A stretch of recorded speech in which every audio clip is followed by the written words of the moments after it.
Hi, this is Eva for Once Upon a Timeline. Welcome, everybody. All right, let's see who's in. There's a lot of people in. Sorry, I'm 10 minutes late. I lost all of my tabs, and the computer wasn't working, but I think we have it all right now. QP's first in. NYC Bit, Belinda Brubaker, Susan Gunther Photography, Carla Red Pill, Kai Lucas Zachary Unimatrix 001, Mr. Madaza, Ghosty 333, Autumn Nichols, Dark Wolf's Den. Well, that's one thing about being 10 minutes late. Silver E55. That everybody has time to get there. All right. Let's see, Odin Lush, Data Junkie. All right, so since I lost all my tabs, I'll just start with this guy. That was on the thumbnail. What is that thing? It's called the Antarctic scale worm. It's interesting because some of the locations are saying it was found sort of recently, but a lot of the locations are just saying this is where they live and blah, blah, blah. Look at those really shiny, I don't know, they're calling them elytra. I'll get into that in a second. This thing is 8 inches long. I think they said, 20 centimeters. So it's a fairly big thing. What's interesting also about this worm thing is this head region actually folds into the body. So it just pulls that out when it wants to eat. So they're comparing it to the Alien movie. I thought I had everything highlighted. Man, I even had just one tab left that was highlighted, and I've already lost my highlighting. Okay. 20 centimeters long. Reportedly grows to more than 20 centimeters long, so more than 8 inches. Has a head like a xenomorph, and a xenomorph is the word they use for the alien monster from the movie The Alien.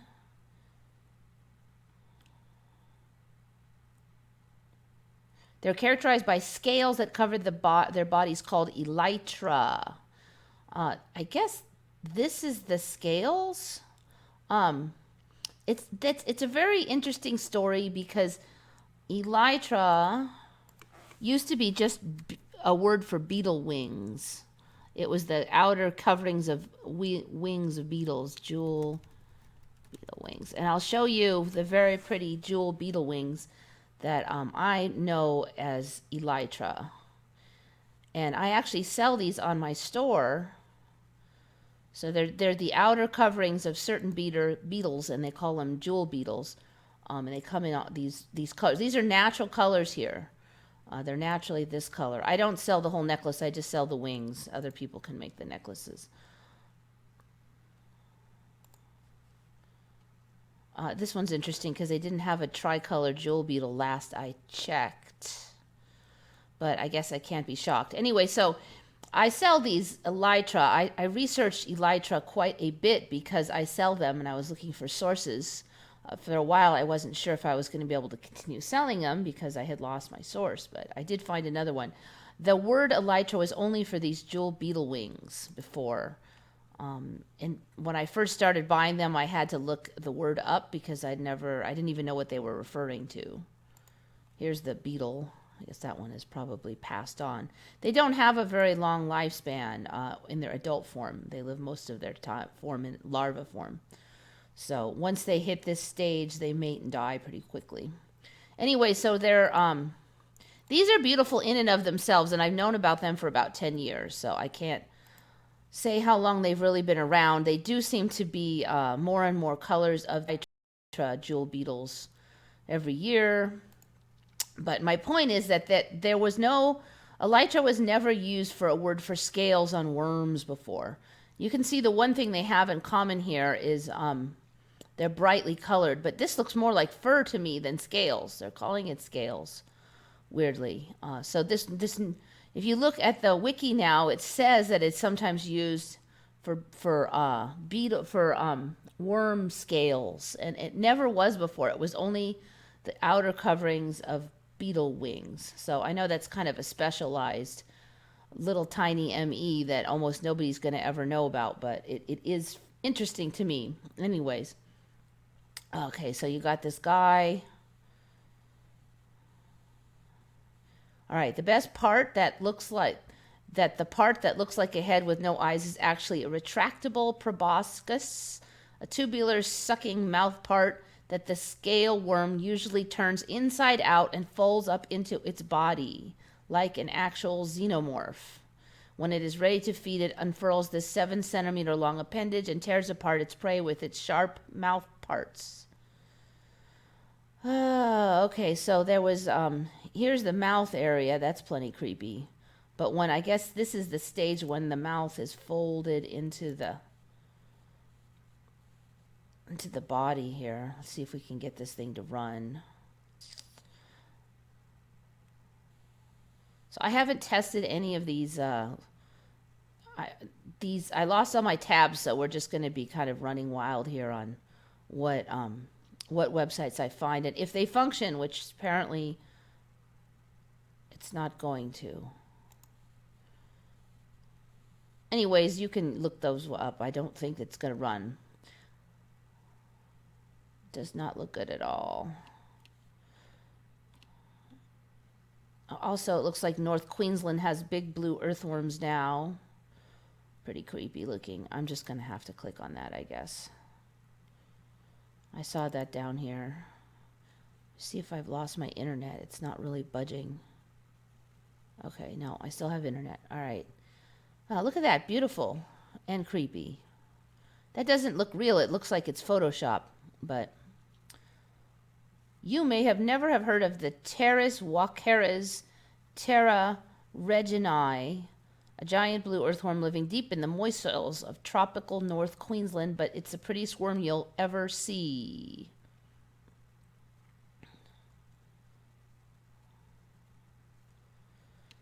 Why are they blue? We still don't know. Oh, it has bioluminescent slime. The big blue earthworm is rumored to create a bioluminescent slime. However, Geoff says this is hearsay. Hey, want to make a bet that it's real eventually. All right, so we have a glow-in-the-dark slime blue worm. Cool. All right, that was totally unscripted, but let's get back to the show here. Gummy worms. You're right. It does look like gummy worms.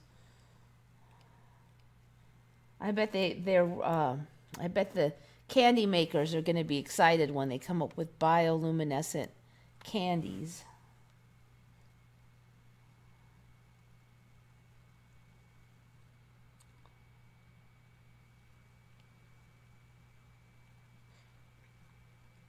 I think one of the things that it kind of cues me in that something is definitely an Emmy or almost for sure is it'll have all this weird stuff about it. You know, weird mating habits, 3 man parts, vestigial something, retractable something, glow in the dark something,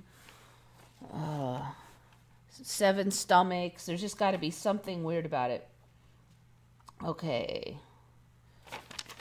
Let's see, who brought that one? I think, that one was from Retconned by user Katie Charm. She posted that one on Retconned.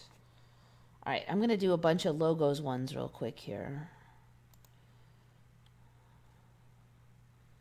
I love my jewel beetles. Okay, I'm going to have to look and see if I can obtain rainbow ones now. I've got that color, and the blue ones. I have to say, I've wondered for a while if this was kind of like an early ME, the way they are.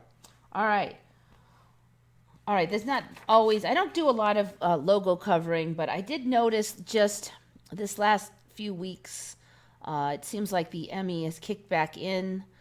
Things are just kind of shifty around here. And one thing I've noticed is a lot of the logos look like, now we've other people have already discussed the squishing in of the logos and how a lot of the letters are attaching.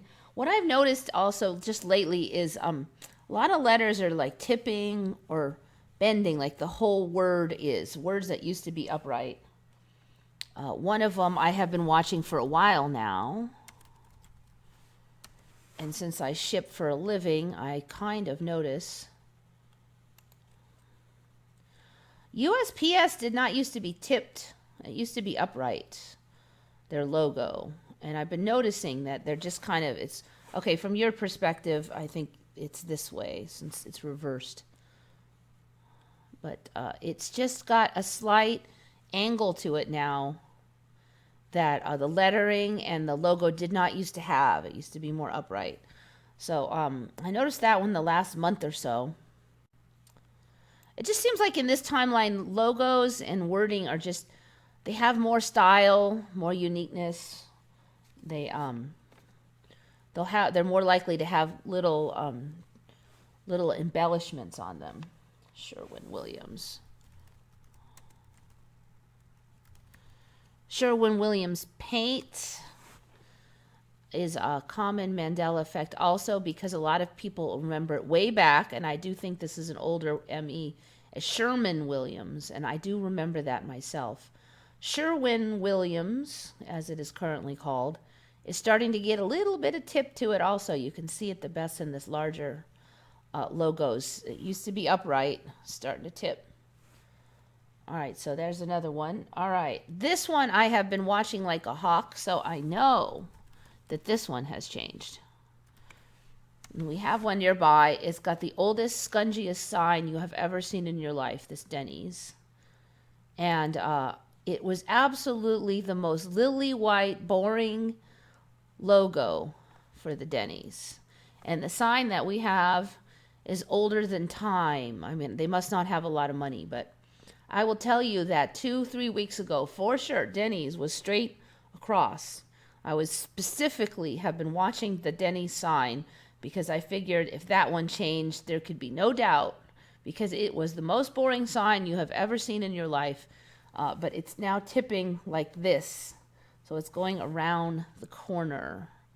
And I can guarantee you that they have not changed that sign in like 20 years at least. But all the signs now are bent like that. And that is a new change. All right. Auto zone. Now these are, I'm looking at signs around where I drive. So they're not upgrading these signs. They didn't all just upgrade these signs recently. But when I go online and look, there are all the signs also on the internet are also like that. Where's the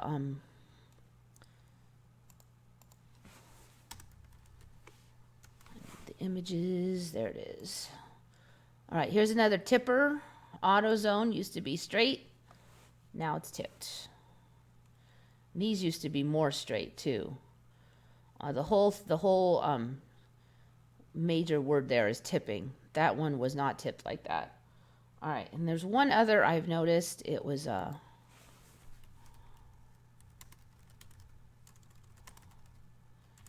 this whole sign was an ME for me a few months ago, maybe a little longer. But Burger King sign used to be straight across. The lettering used to, I mean, from your angle, it used to be like this. And the whole sign changed suddenly for me a few months ago. And you can see now that it's starting to curve, a little bit similar to the Denny sign, but on your angle, a little bit cattywampus there. So this whole sign is different for me, but yeah, it's curving now. I mean, it's like it's curving around the burger or something. I don't know. All right. One more sign we'll bam through. Saw this. Got a flat tire. Did a little bit of walking.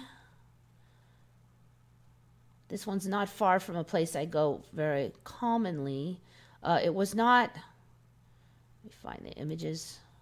The Motel 6 logo was not this. The bottom of the 6 is clipped off. Now, supposedly it's been that way for 10 years. I have never seen this before. There's a fair number of Motel 6s around. I have never seen this before. Now, I can't 100% swear this is NME. I mean, maybe every store in my region just took forever to upgrade their sign. But, highly suspicious. And it's also the kind of thing that the current timeline likes. Pieces chopped off. I mean, who would have ever... I can't imagine anybody thinking of making such a style in my old timeline. I know, we'll just cut off a chunk of the 6. I'll tell you, I don't recognize any of the Motel 6 signs from their history either. So supposedly originally it was this. I don't think so. I don't think I've ever seen this clover pattern like that before. This is closer, but I've never saw this fuzzy on the outside like that. I remember it more like an ordinary 6. This looks more like an upside down 9. Not with the fuzz around it. And not all squished into the square like this. This is closer, but then it's got that chopped off bottom, and then the top of the 6 does not curve around. So I don't recognize any of those signs. I especially don't recognize that one. So I call on there. All right. So those are a bunch I've just noticed around town. I'm going to go into some that Bob noticed.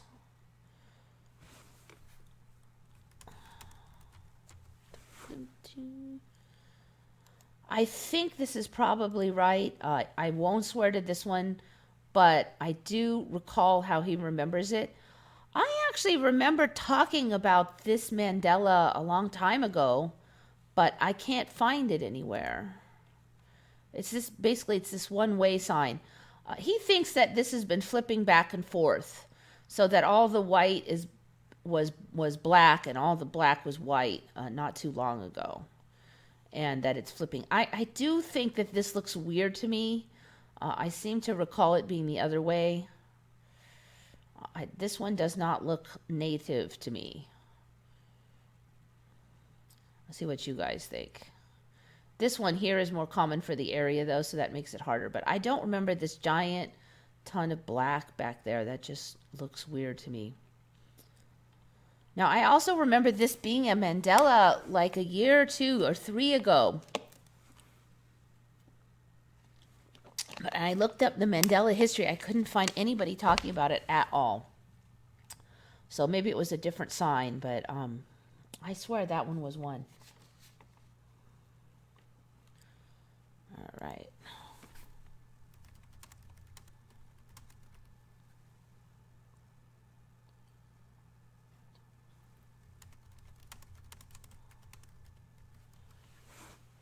All right, here's another tab. I had this tab up earlier with highlights on it. So we'll just have to go up. Now, this guy I've discussed before, these naked mole rats. They just keep getting weirder and weirder, so I keep bringing them up again as the new weird thing shows up on them.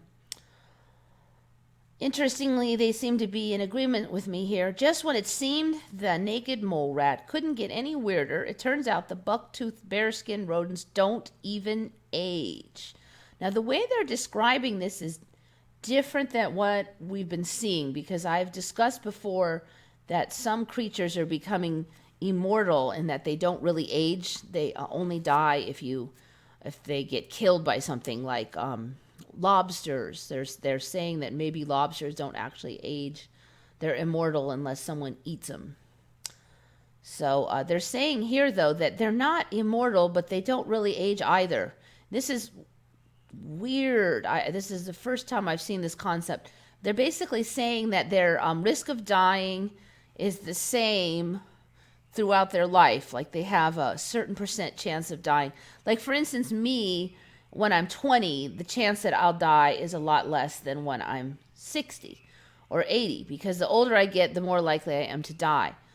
But they're saying that that doesn't happen with mole rats, that they have some kind of, they die just kind of randomly, like it doesn't matter if they're 2 years old or 30 years old, they have the same chance of dying.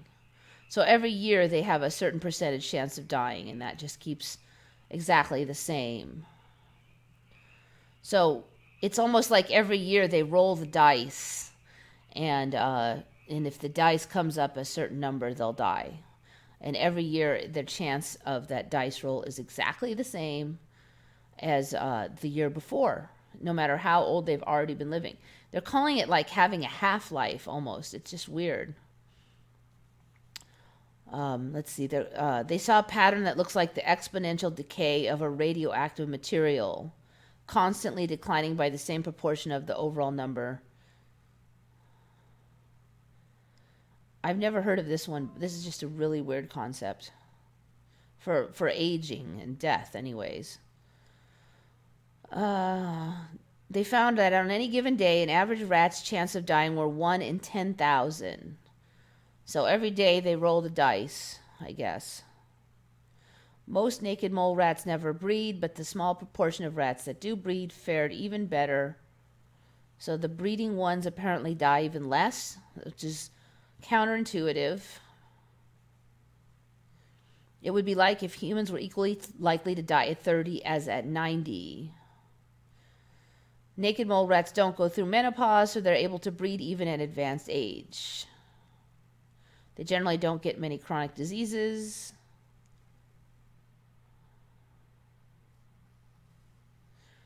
In the lab, the cause of death is usually hard to find.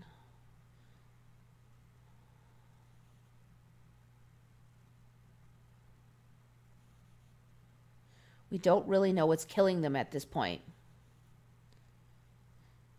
So they seem immune to the normal ravages of age.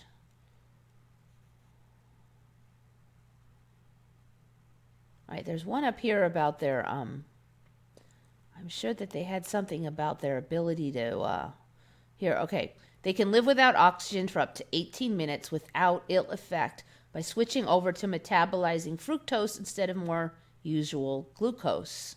They almost never get cancer. This is a weird sentence here.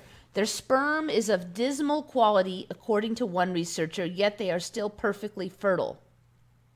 How do you have dismal quality but be perfectly fertile? It makes no sense. Obviously, then the quality must be perfectly fine. They live bizarrely long, over 30 years. Anyway, they just keep getting weirder, these naked mole rats. If you look into their breeding and their social structure is really weird too. So they're like the classic ME, because they're just weirder, and then they just keep getting weirder. They just keep piling on more weird on those things.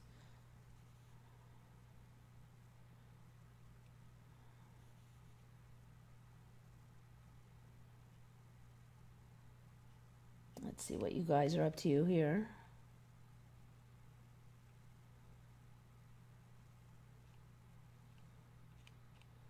I see you guys have been talking about some stuff in the news.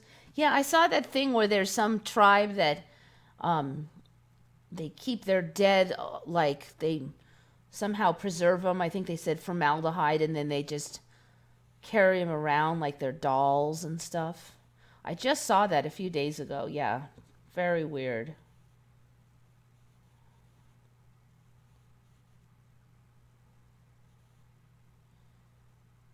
Look at fin whale, not shark. Fin whale this time. Okay, let's see. Fin whale. This is like deja vu from last week, except for we're talking about, oh, look, it doesn't have hardly any. I don't think I know that one. Just very long. So it has just this like little fin way over here.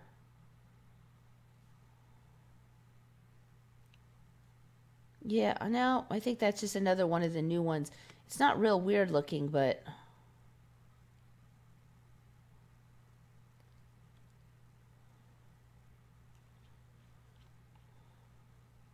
see if they have anything exciting.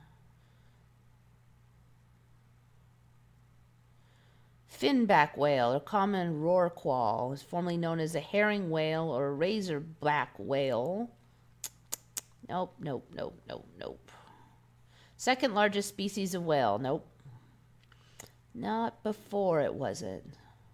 Long and slender, colored brownish gray with paler underside. Okay, so we're getting a little color. I think we're going to start to see some color in these whales. So far, I haven't seen anything, but now we've got a brown one. So keep an eye; it's going to come. Everything's got to get color, I think, in this timeline. Blue in fin whales has been compared to that of a gorilla and a human. Nevertheless, hybrid individuals between blue and fin whales with characteristics of both are known to occur. This is an interesting. They had to say this giant genetic distance. It's kind of creepy that they use us as a comparison. But yet they can crossbreed. The species barrier is a lot weaker in this timeline. A lot weaker.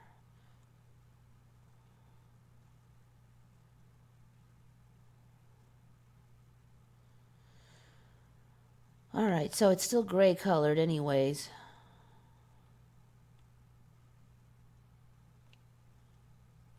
All right, if you know anything weird about it, let me know. Otherwise, I'm going to move on. It seems surprisingly normal for an ME, but that doesn't have to stay that way, so.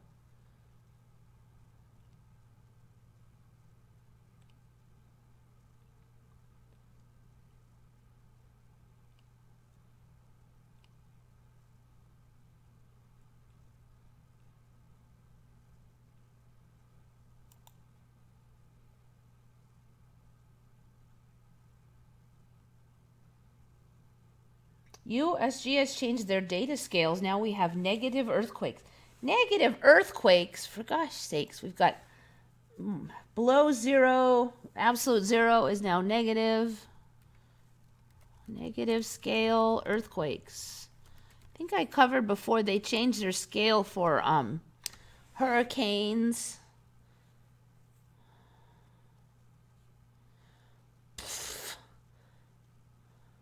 This is the stupidest thing I've ever heard. Well, not the stupidest thing I've ever heard of, but this is stupid.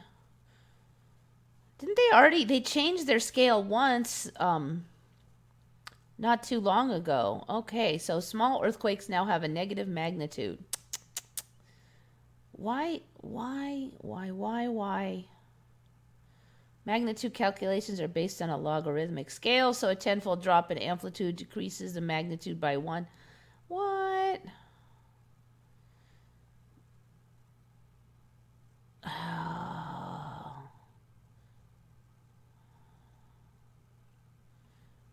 No.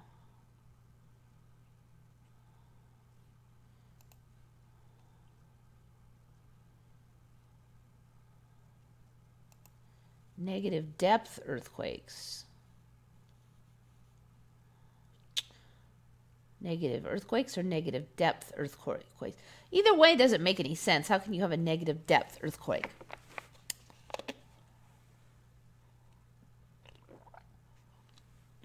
Oh, gosh, you really got to wonder why they made that change. Let's see if we can have an internet that loads here. This one doesn't seem to be doing too well either. Let's take that one off. All right, well, this thinks about loading.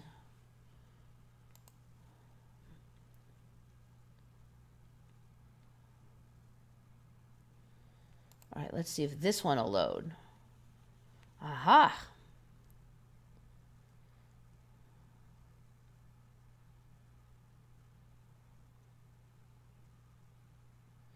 Recording of a magnitude -1 earthquake.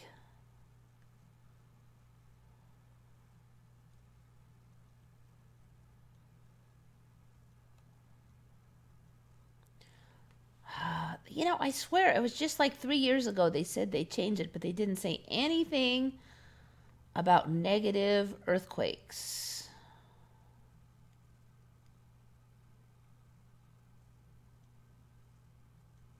All right, they can register earthquakes 100 or even 1,000 times smaller than an event of magnitude 2. I guess they're blaming it on that we have better instruments now and the old instruments couldn't measure that. How do we label such tiny earthquakes? I don't know. Decimals, like normal people?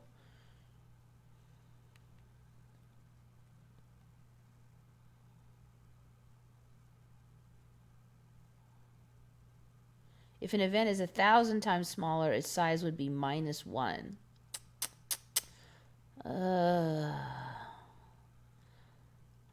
Anyway, no, I'm not loving it. What can I say? Negative earthquakes. I think I'm getting to be like an old codger. That's just stupid. The village in Indonesia that keeps the corpses unburied, dresses them in clothes, puts food next to them. Yeah. I just saw that a few days ago. Yes. That's creepy.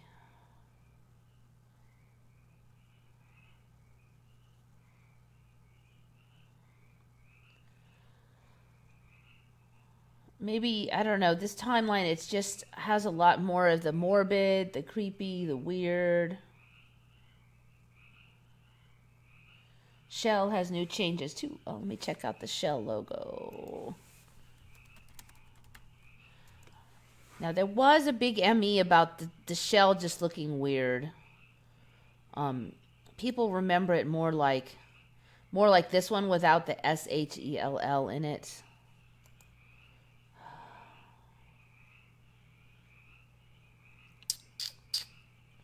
Never saw those before. Let's see what the Logopedia says for every shell logo that ever existed, supposedly. Okay, I'm not going to look at before I was born. There's no point in that.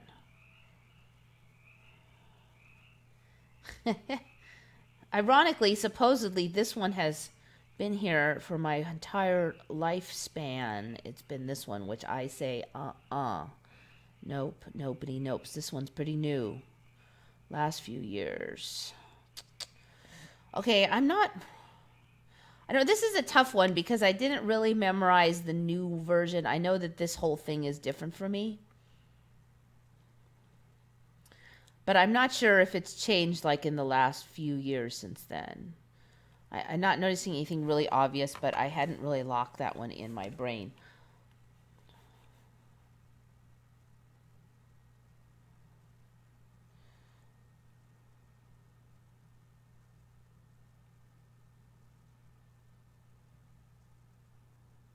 Ghosty 333, it's different culture, death customs. Yeah, but there was nothing like that before. So I don't know where these tribes are coming from. We've discussed before that there was, for a while, they said there was only one tribe that had never been contacted by the rest of civilization. Now there's many. There's all these tribes are sort of, I don't know if they were just separated from us or they're just coming into our timeline. Like all the people from Easter Island, Easter Island, those peoples had died out. That island was a mystery and it was empty. But now people live on that island and they never died out. They survived. So where did all those people come from?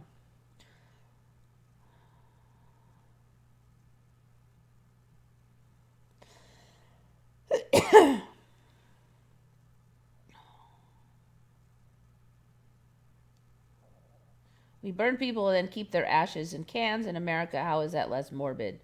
I don't know. It's in a can it's not a dead corpse. It seems less morbid to me anyway.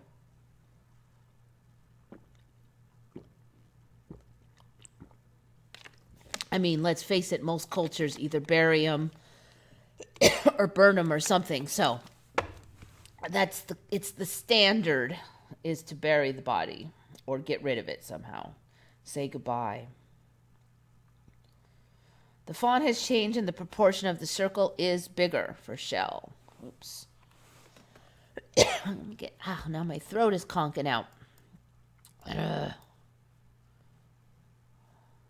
back and see. portion of the circle. It does, you know, it's definitely a lot more stylized than I ever remember seeing it. Interesting that there's all these old ones showing up here. It looks less shell-like to me than it used to.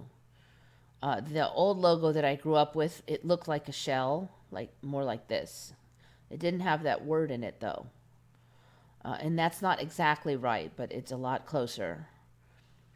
Now it almost looks like the butt region of a peacock or something more than a shell. If I look at that right away and it didn't have the word shell there, I don't think I would quite get it.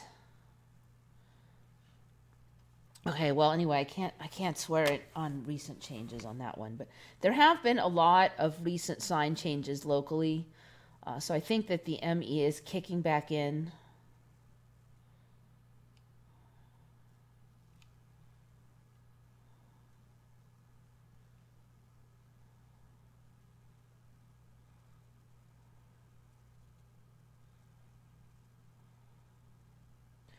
Has anyone noticed all the roads are straightening up and curves are turning into a circle type curve? Where I live in the UK, everywhere has changed.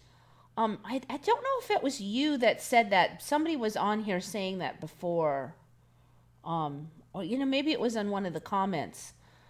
That there's definitely a lot of road shiftings, but I have not noticed a pattern locally on how. I mean, some of them that were curvy have gotten straight. Some that were straight have different curves. I was just talking about that recently with the meetup group. There's just a few people though, but I don't see an overall pattern to it. So that's interesting that you do. But locally, no. I mean, California is getting all shrunk down, so there's just so many shifts going on in the United States. I don't know, but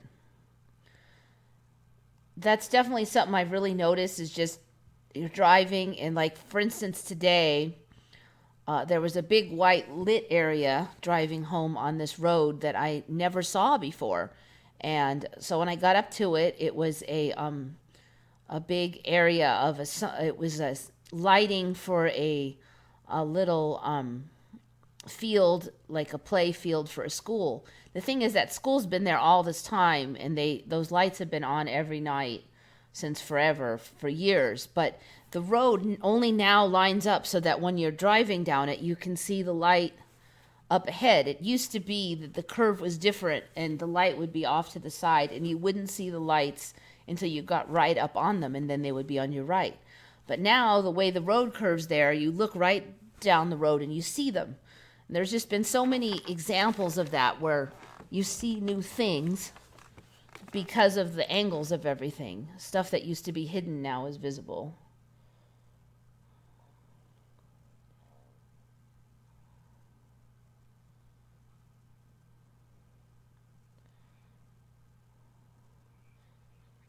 Gabriella Fillion, I was in the hospital, made it out. Glad to hear that. Your time is not yet up. You're stuck here with the rest of us.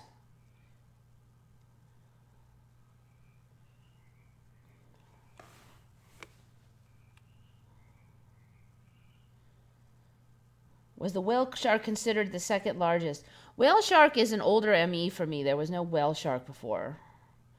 There was just like gray whale. Gray whale was the biggest. They've got that Greenland whale now. That's an ME for me. There was no Greenland whale. It was one of the old whales that was the second.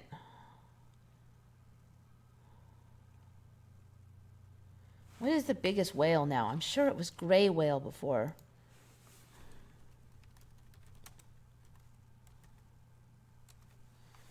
Biggest whale.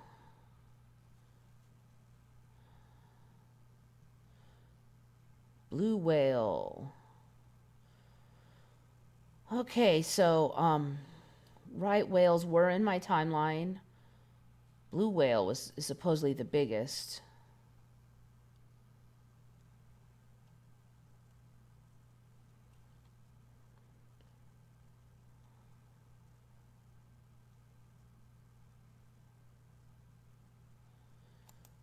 Now, somewhere in there was Greenland whale. Was it Greenland whale? No, I think so. Let's see.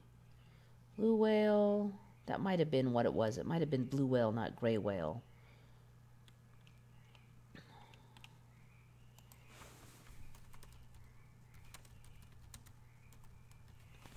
All right, so 50 to 90 feet. Fin back. No, we didn't have a fin back. Right whale I had, but it didn't have lumps all over it. Sperm whale we had. They're weird looking now. Oh,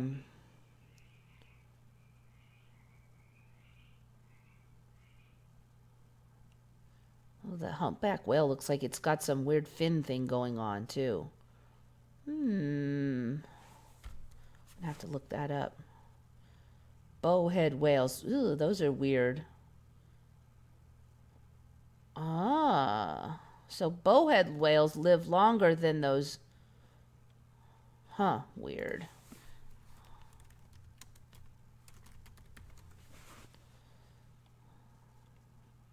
Look at that image. Have you ever seen that before? The coloration is really strange.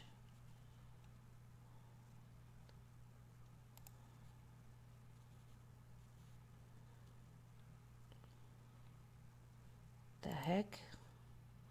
Well, it looks like it has a football on its nose. The mouths are getting really weird. They look like they're upside down.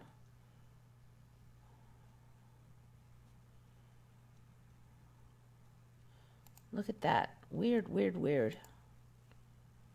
Okay, some of it's the baleen, but still.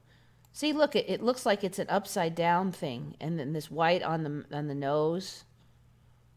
Bowhead whale.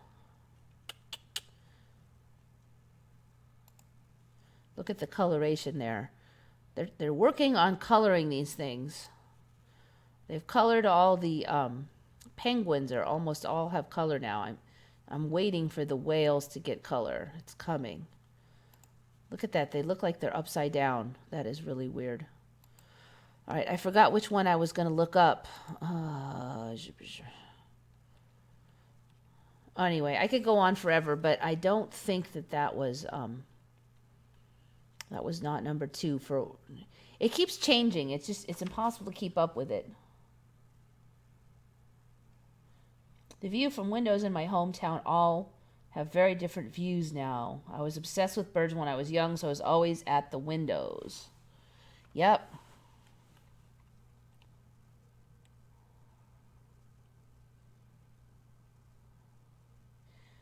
Gotham actor Carmen Bicondova is now Cameron Bicondova. I don't know my famous people that well, so I'm going to leave those to you. All right. I'm going to look up the Indonesian village. Indonesian village. Hopefully that's enough. There it is.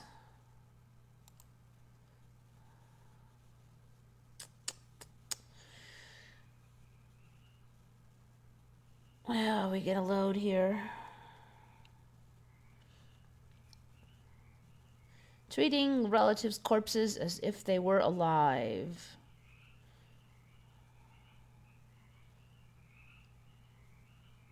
If we bury him right away, we'd also feel the pain very suddenly.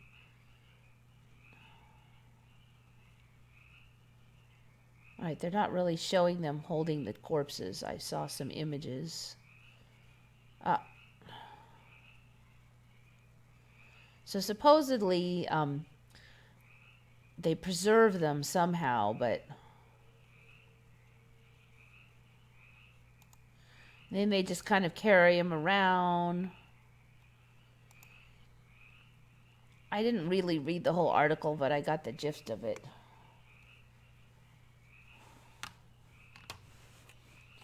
It's like in the old days, you just have effigies of the dead person. Now they've actually using the actual dead person.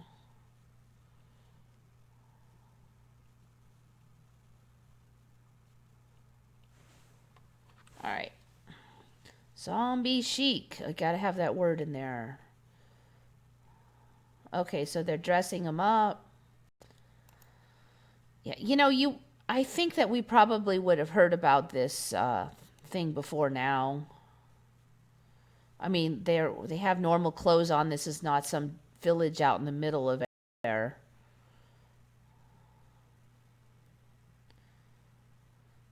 They dress them up, do their hair. It's got to be the weirdest thing ever. Yeah, I think that we would have heard about this before now because this is the kind of thing the news would have bounced all over a long time ago. They're kind enough to have plenty of images in this article. Ooh, check out the houses. That's cool. I love it when they do houses and rocks. Okay, so I guess they're just storing them in there. It looks like it's just for the dead. A stone wall showing wooden effigies called Tao Tao. Okay, that's a different thing there. Neat, though. Cool, cool. All right, they don't show the babies. They had one where they had this little baby they were carrying around that was dead. All right, weirdness. You really got to wonder, where are we going to be in like 3 years if this keeps up?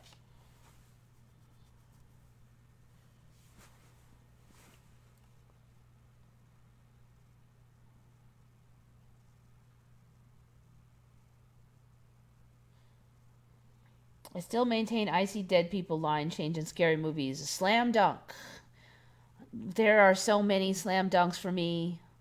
I have to say that I agree with that ME pretty strongly, but if that was all there was to the ME, it would not convince me. But there are, whole continents disappearing. I'm seeing biology. I'm seeing anatomy change in front of my eyes. And you just can't make this stuff up. Like the Denny's logo. If I hadn't been watching it, if I hadn't absolutely looked at it and been and known that was lily white, boring land, absolutely no kerning, nothing. That was the most boring logo ever. The Swell sharks. Swells up like a puffer fish. Oh, there's a lot of weird sharks now.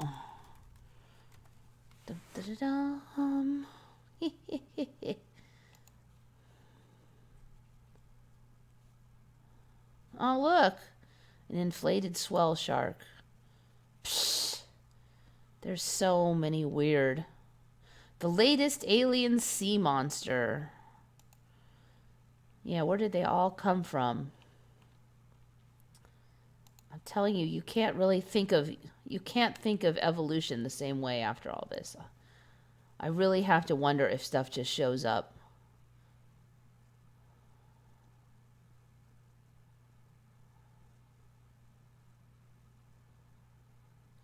When the shark feels threatened, it will bend its body into a U shape, grab its tail fin with its mouth, and suck in water. Doing so causes the shark to enlarge in diameter and make it much harder for predators to bite. A swell shark is capable of swelling by using water or air. I don't know. It seems to me by you immobilize yourself, you just got easier to bite. Some of the excuses here just don't make a lot of sense to me.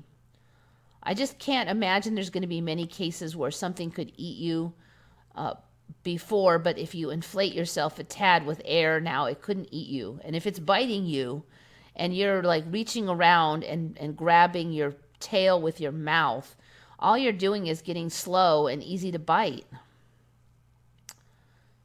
Oh, biofluorescence. Swell shark, biofluorescence. All right, so biofluorescence is when certain light hits it, it re-emits a different light. And we may not see the pattern, but other sharks can see it, is the story of biofluorescence. Now, for a while, that's all there was. They were calling that they were calling it glow in the dark, but it was only glow in the dark if you had the special goggles or shark eyes. But that has recently changed.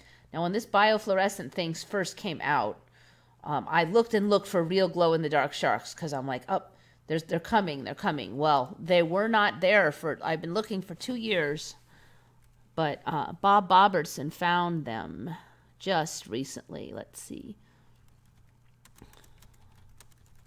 There's a bunch of them. Let me see if I can find. That was the one he found. He found this one. It was in the dark, so it makes its own light. Humans can see it. Be the one I clicked on earlier. After months of wearing only... Shut. Somewhere, there's a whole bunch of them now. Let me see if I can find that.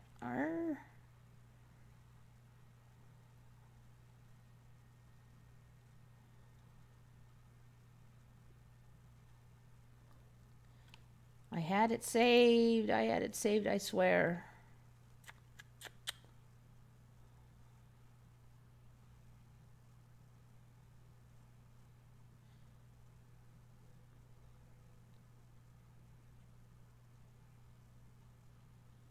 Damn it. Anyways, let's just say that there's 2 different species. One was the lantern sharks. Let's see if I can find it. Well, this is close to the article. There was lantern sharks, and there was one other species, and some of them have like little fin parts. There's also this thing called denticles, and it's like fur on a shark. And that's why I wanted that other article. Let's see if I can find it this way. Denticles.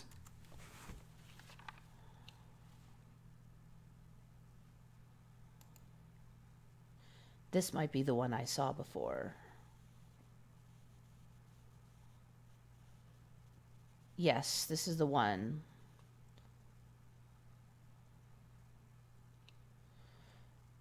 All right, let's do. All right, they're talking about how most 80 to 90% of all deep sea creatures can produce their own light, called bioluminescence. This whole thing is just kind of weird. Okay, the excuses for why they do this: to avoid being eaten or to acquire food through attracting prey.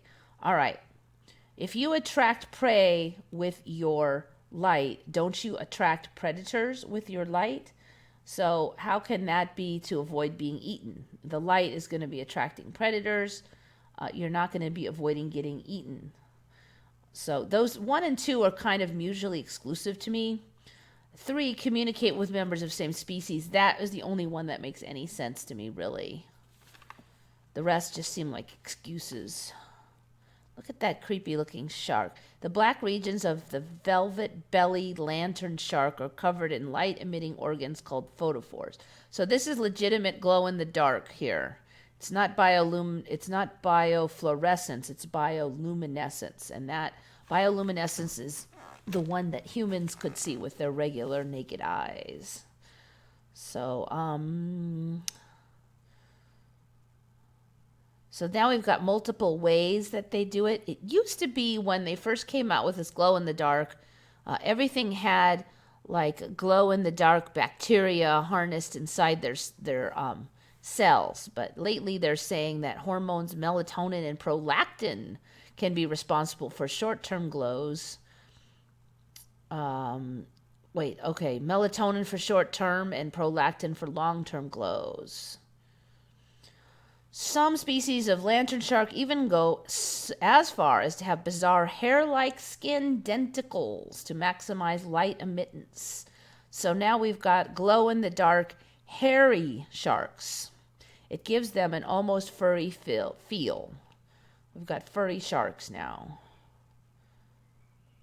There are 2 families of deep-sea sharks that are able to glow in the dark. They are kite-fin sharks and lantern sharks. Now, before, species of lantern sharks only had the biofluorescence last time I looked. They did not have bioluminescence. Look at the mouths on those things. They're just, ugh. All right, that one's got a beautiful glow to it there. All right, so they're just showing all the different glow ones, but spines. Oh, glowing genitals. Nice. Love handles. There's all different kinds. The mysterious dog collar. Oh, the cookie cutter shark has it now. Only has photophores on its underside, unlike other counter-illuminating sharks. So the cookie cutter one, that's the one with the weird mouth that chomps out round bites on other sharks. All right, so cookie cutter now has glow in the dark.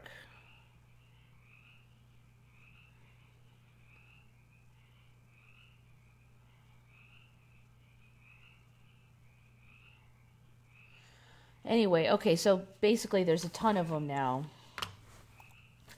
And Bob noticed the first one, so he gets the credit for that.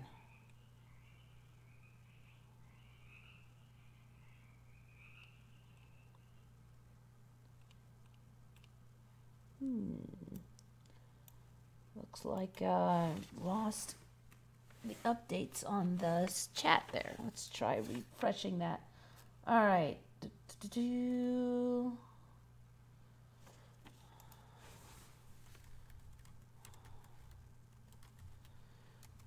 More science-y stuff. This is another one that Bob Bobertson found. Pleomorphism. So morph, that just means shape. Pleo, I assume, means multiple or something like that. Interesting concept. Now, my old timeline, they would identify bacteria by the shape. Like, okay, it's this kind of shape in this kind of environment. It's this kind of bacteria. Apparently, in this timeline, rather suddenly, they are now accepting that bacteria can have all different shapes according to things like food sources and stuff. So you could have like one shape today and another shape tomorrow. It has recently been shown that certain bacteria are capable of dramatically changing shape. For example, Helicobacter pylori exists as both a helix-shaped form and a cossoid form.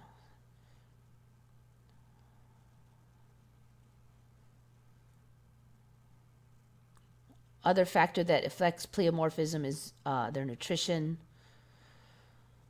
Such and such Deinococcus radiodurans has been shown to exhibit pleomorphism in relation to differences in nutrient contents of its environment. Differences in nutrient contents. This is interesting because they're not saying amount of nutrients, but they're saying type of nutrients here. And now let's get to viruses. The virions of certain viruses sometimes exhibit pleomorphism in the sense that their appearances can vary. This is not a true pleomorphism, as individual virions are not changing shape, but being succeeded by virions with different shapes. Now, this is an interesting one here, because they're not saying that the virion itself changes shape. They're saying that it gives birth to something that is a different shape from the parent. So that's not true pleomorphism, but some kind of weird offspring looks different thing. Being succeeded by virions with different shapes. One example is the bacterial virus of the Plasmaviridae family. So extra creepy. So basically they're changing shapes through generations quickly, or they'll just change shape within the same generation.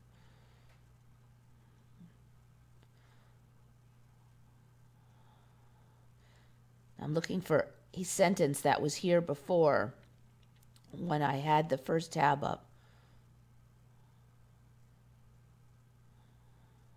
All right, here's the sentence I was looking at before. This is another one of those sentences. When you're reading this stuff, read it with a skeptical eye. Does it even make sense what they're saying? A lot of this stuff I'm reading it, I'm like, that is not logical. All right, here is the one. Modern definition of pleomorphism in the context of bacteriology is based on variation of size or shape of the cell rather than a change of shape as previously believed. What exactly does that mean? What is the difference between variation of size or shape and change of shape? I mean, isn't a variation of shape a change? So that's another sentence where I'm looking at it going, I do not understand what they're trying to say there. Okay. Anyway, pleomorphism, just weird. I think you're going to start seeing more of that in animals too. We've got they're kind of pushing the Darwin theory aside a little because they've been saying that within your life, how your DNA manifests can change according to environment, and that's new. I think we're also starting to see things that are immortal or can actually reverse their life cycle. I think that some of the jellies, the deep sea jellies and stuff, can do that. If they get injured, they reverse their life cycle. That was actually something that I was looking up earlier. That was one of my tabs. Now that you mention it, one of my tabs there. I think this was one. This was the tab here. Backwards aging jellyfish. That's it. That's it. A tiny variety of jellyfish known as Turritopsis, the immortal jellyfish, cheat death by actually reversing its aging process. If the jellyfish is injured or sick, it returns to its polyp stage over a 3-day period, transforming its cells into a younger state that will eventually grow into adulthood all over again. So, it's immortal, basically. It just goes back to its younger stage, heals itself, renews all its cells, and then grows old again. Wouldn't that be cool? Okay, lobsters, they grow forever. Biologically immortal, common cause of death is disease, not old age. And unlike other animals, lobsters grow and reproduce until they die. So essentially, they're immortal now. My old lobsters were not immortal. Let's see. Turtles live for centuries. They don't know if they're immortal, is what they're saying about these turtles now. Their organs seem to break down over time. Reports that turtles might even be able to live indefinitely if they're able to avoid predators. So they're working on turtles as possibly immortal. Regenerating flatworms. Okay, we did have flatworms that regenerated in my old time, but they weren't immortal. All right, whales. Although not technically immortal, the bowhead whale is the oldest living mammal. 70 years. All right, so I don't know why they've put that in when they're not supposed to be immortal. Bacterium, blah, blah, blah. I think the rest of them were kind of boring. I think this one was also immortal. Weren't those little guys, what do they call those things again? Something bears. Oh, tardigrades. Encountered practically immortal animals. These creatures are capable of sticking around for thousands of years or indefinitely. And they're getting a lot bigger because these were microscopic when I first heard of them. But now they're actually, you could just barely see them. They're like a millimeter. I think they're like 2. See how big is tardigrade. Tardigrade. Oops, spelled it wrong. 1.5 millimeters. All right, so they're up to 1.5 millimeters. That's fairly big.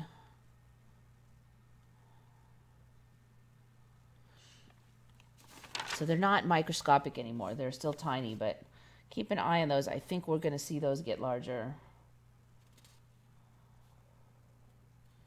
All right.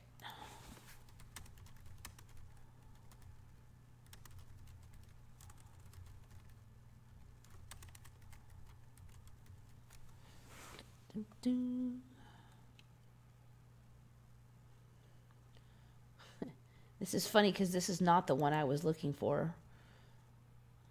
Extinct Galapagos tortoise emerges after 100 years. All right, so we've got one giant tortoise back after 100 years. That's not the one we were talking about. There's another one. New species discovered. So the giant tortoises are coming out of the woodwork. Scientists have identified a new species of giant tortoise on the Galapagos Islands. It is the 15th known tortoise species to be discovered on the archipelago. Anyways, just weird, more weird. That's more, Bob Robertson noticed that one. They find new species every 5 seconds, and a lot of times they're really cool ones. All right, this one's that one I have talked about before. I can't remember if it was on this channel or just on Redcon.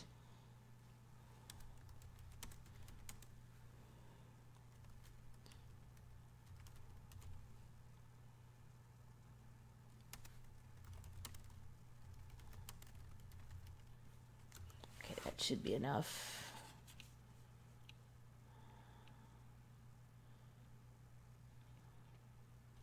All right, this is not the original one, but it should work.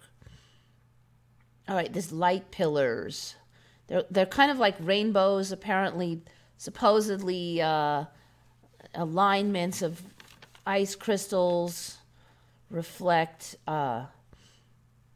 light in a certain way, and you get light pillars. Now, this is definitely a really boring example of one, but what's interesting about this one is that it was found in Pittsburgh.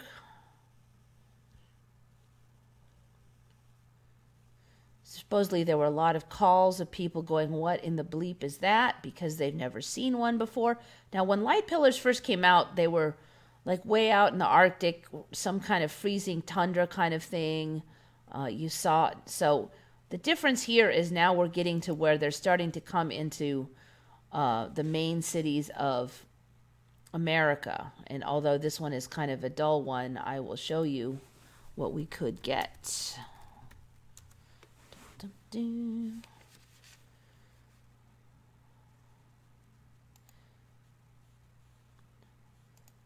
So supposedly you can get stuff like this, phenomena like this, which is crazy.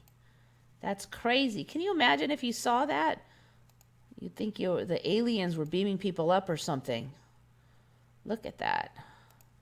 So they got one in Pittsburgh now. Oh, this was in Spring Arbor, Michigan. So they're really spreading. When I was first reading about these were like out in the middle of nowhere. Someplace really, really cold. They weren't just kind of out and about. Look at those. Wouldn't you just kind of flip out if you saw that? They're beautiful, though. All right. So that was Keel 1, Keill 1, who noticed the ones in Pittsburgh. All right, we've gotten through one page. Got through the scale. Okay. All right, let me just see what you guys are up to here.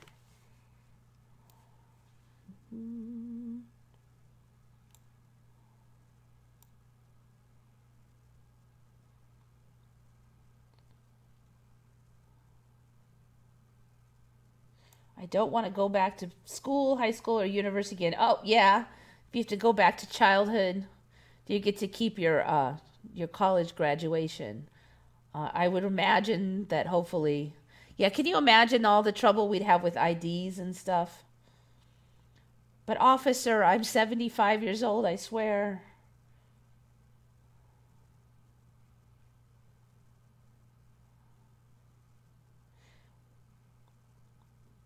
This is true. Why do we age? That's a good question, and that's something I've been thinking about. I always assumed before that it was because, and I've noticed this more with myself, the older you get, the more you kind of like things to stay the same, the more that you're not interested in change. And I think it would stagnate society quite a bit if we were all old, because it's the young ones that come out with the new ideas. I mean, can you imagine if you had a theory for 500 years, how hard you'd be clinging on to that theory? If some new person came up with a whole new idea, you would just never go for it. I mean, it's already bad enough. So I always figured we have to cycle through.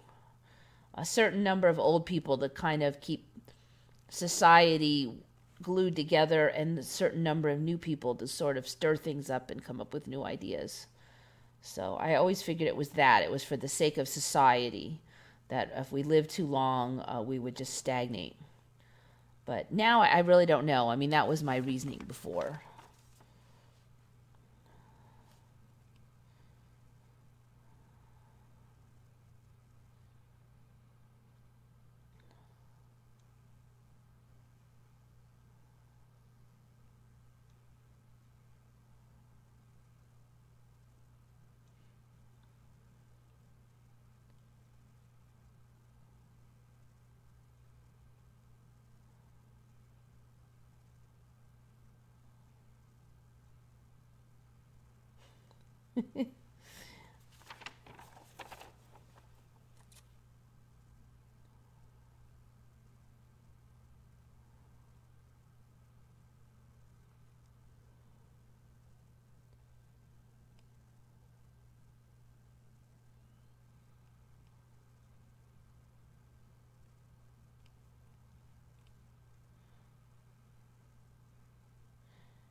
All right.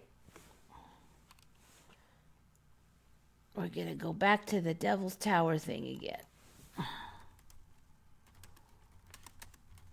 Still trying to convince me Devil's Tower is a petrified tree.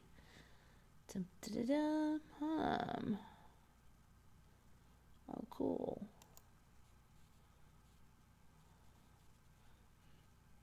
So the story is supposedly this would be the... See, that pattern is just not tree-like, though.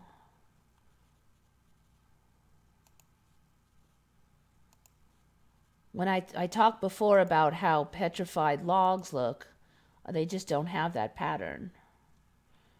I mean, you could just say that maybe ancient trees had different style of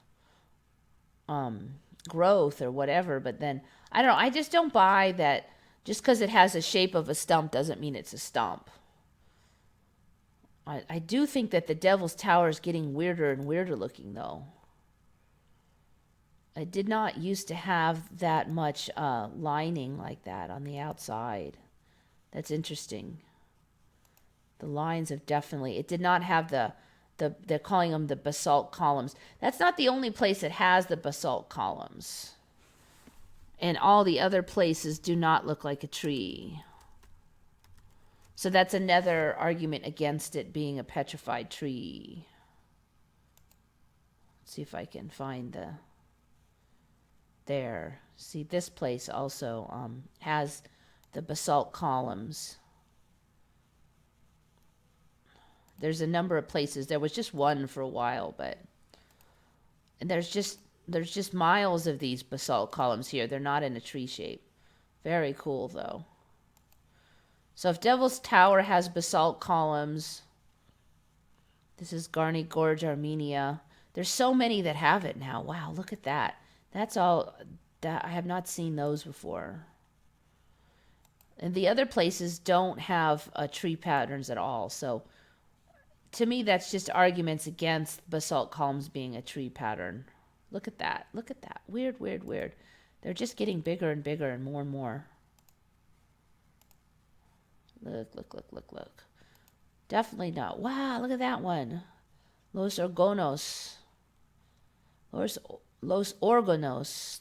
La Gomera, Canary Islands. Look at that. Wow. Oh. Anyway, who knows? Maybe the next shift it'll suddenly look just like a tree. Yeah, it would have rings. I mean, if it was really a tree. If it was a really tree like anything we have now.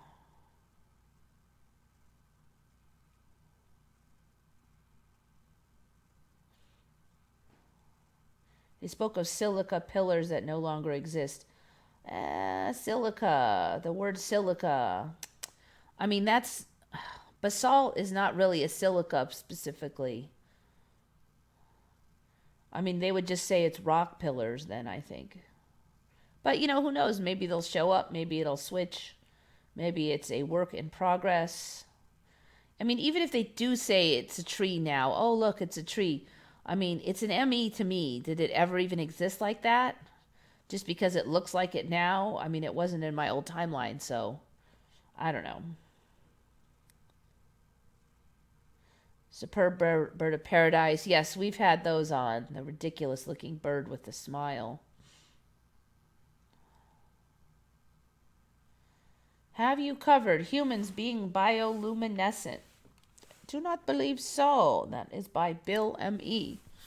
Humans bioluminescent.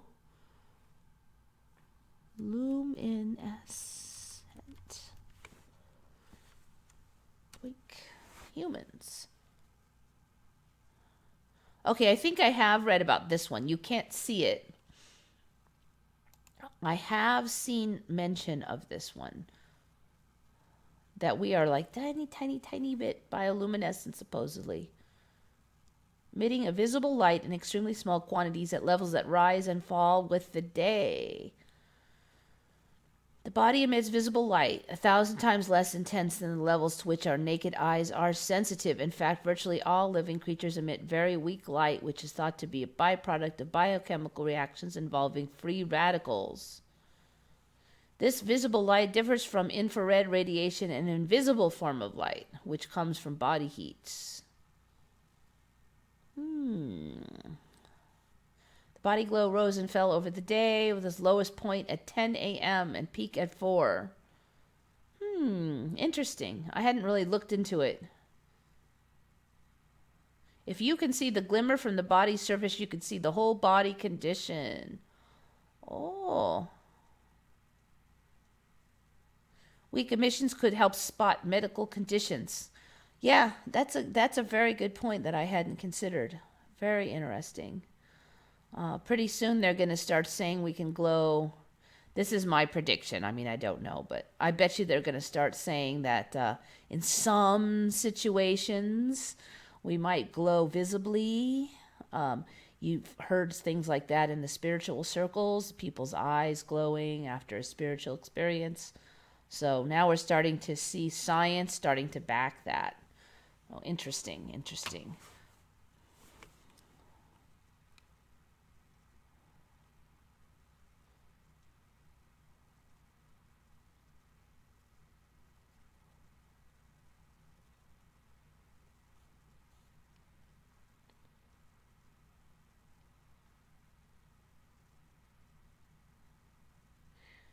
Translation, we're becoming able to see more into the infrared spectrum, so they're moving the definition of infrared so we can't see it. I don't know. That's an interesting interpretation.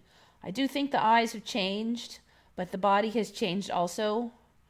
Science has changed. Everything has changed. So it's very hard to pin down anything when everything is shifting. Radiation exposure. Who knows? They're saying it comes and goes through the day at certain times a day, though, so that doesn't really sound like radiation. If we were emitting radiation, I think it would be fairly stable if it was not a natural source. But if it has a biorhythm that ebbs at 10 a.m. and peaks at 4, it sounds like it's more something that our own body emits. At least with the current storyline as per that article. I'm waiting for the time when we don't need any light bulbs. I am very suspicious that we will get that. The jungle whale. All right, I'll bring it up. Whale found in jungle. I actually did look at this yesterday, today, something like that. All right, we'll just click on the first one and see what we get. I think they said it was 50 miles in. I'm looking at it and they were saying tides probably brought it in is the most likely. I don't think that was the one.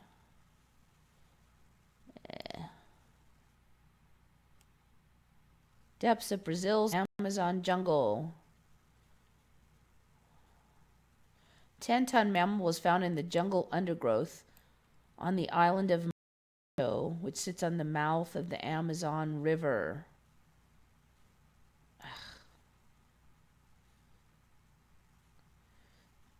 They assume it was hurled on shore during a storm. They do not understand how it came so far inland or why it was swimming off the coast in the first place. Deposited in a remote part of a mangrove swamp in the Amazonian Delta.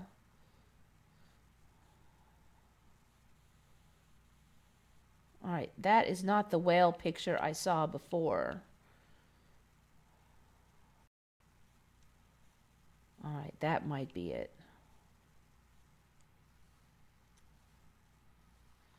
I think they're just trying to get us used to this whole concept of creatures showing up inland, because I'm just seeing a lot of that lately. All right, I'm looking at the image. I mean, you could imagine water flowed here before. But yet that's a really heavy creature to have gotten that far inland, so it is still weird.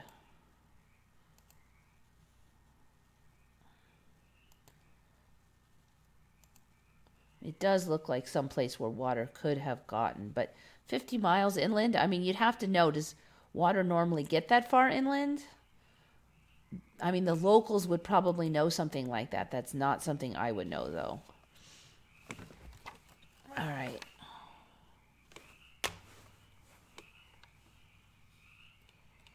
Looks like it's saying my stream is bad, so I apologize.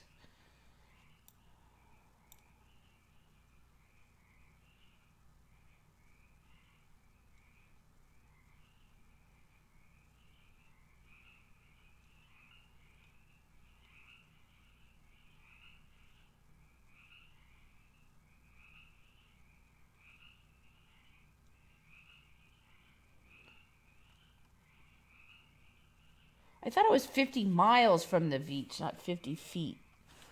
Oh, now I gotta look.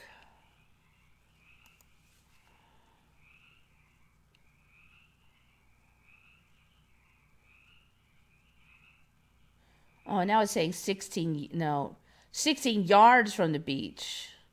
16 yards is, yeah, it's like 40 feet or something.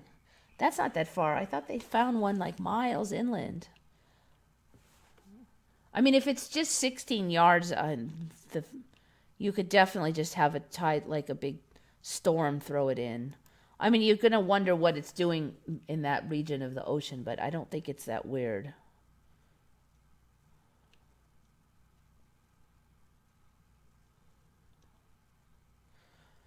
All right. Found on the edge of the... I swear it was miles, though. Oh, I don't know. Maybe that was a different article I was looking at. I can hear the crickets. Burgos, you're hearing the frogs.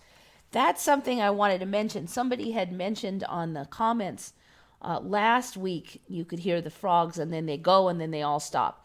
That is an ME for me. We have a local frog. It's a cute little thing. They're only like that big, but boy, do they croak loud. And they used to just croak, but now they croak in unison. They all croak for a while, then they all stop. This started about 3 years ago. And the first year that they did this, we had assumed that predators were walking around, like maybe a cat or a raccoon walked, and when the predators walked, maybe all the frogs decided to shut up. But then how many times did predators walk through my backyard? I mean, this is not the Amazon jungle here. So since then, we've slowly figured out that they always do that now. They all croak in batches together, and then they all stop together. And this is the same native frog. We have not changed frog types. So the frogs have changed their behavior, basically. There were some years we had so many frogs that was like, you could hardly hear yourself think. And they never stopped. They never stopped. And now they will. They'll croak really loud for just a minute or two, and then they'll stop. So another little local Mandela effect for me. Synchronized frogs. The article contradicted itself. Oop, I didn't catch. Did I catch where it did? I don't think I did.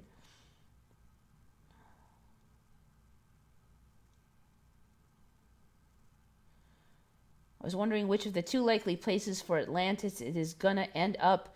I went over before, the Atlantis legend has changed quite a bit for me too. Eye of Sahara. I wouldn't. My old school self says no, because Atlantis was out in the ocean, ringed by, it was, an island ringed by rings of land, and the Eye of Sahara is inland, so I would say no. But I mean, other than being a cool circular formation. But who knows? Who knows how the legend will change to match? So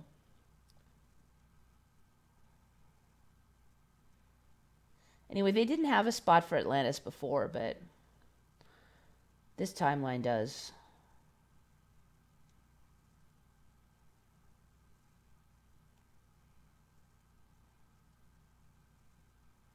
Yeah, your pups are going to have a long way to go, but they'll probably like my little frogs. Are so tiny. Bufo alvarius, a very special frog. Alvarius.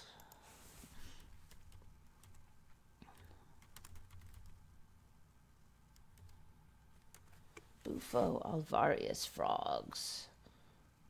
Oh, okay, the DMT frog. Thou shalt not lick the frogs.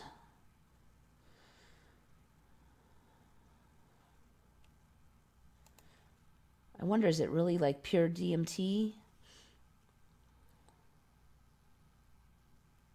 5-MeO DMT. 5-MeO is that powerful one too.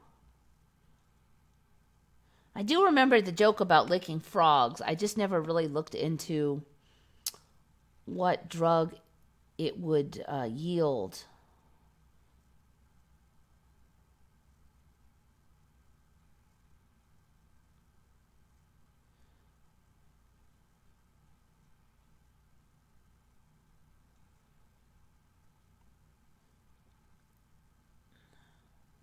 Bufo tendon, for which the toad is known.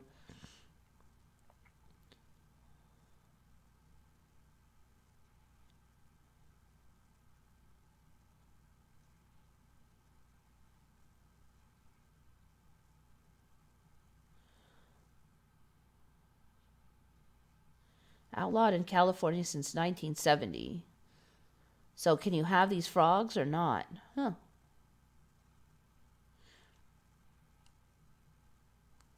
In Arizona, one may legally bag up to 10 toads with a fishing license, but it could constitute a criminal violation if it can be shown that one in possession of this toad with the intent to smoke its venom.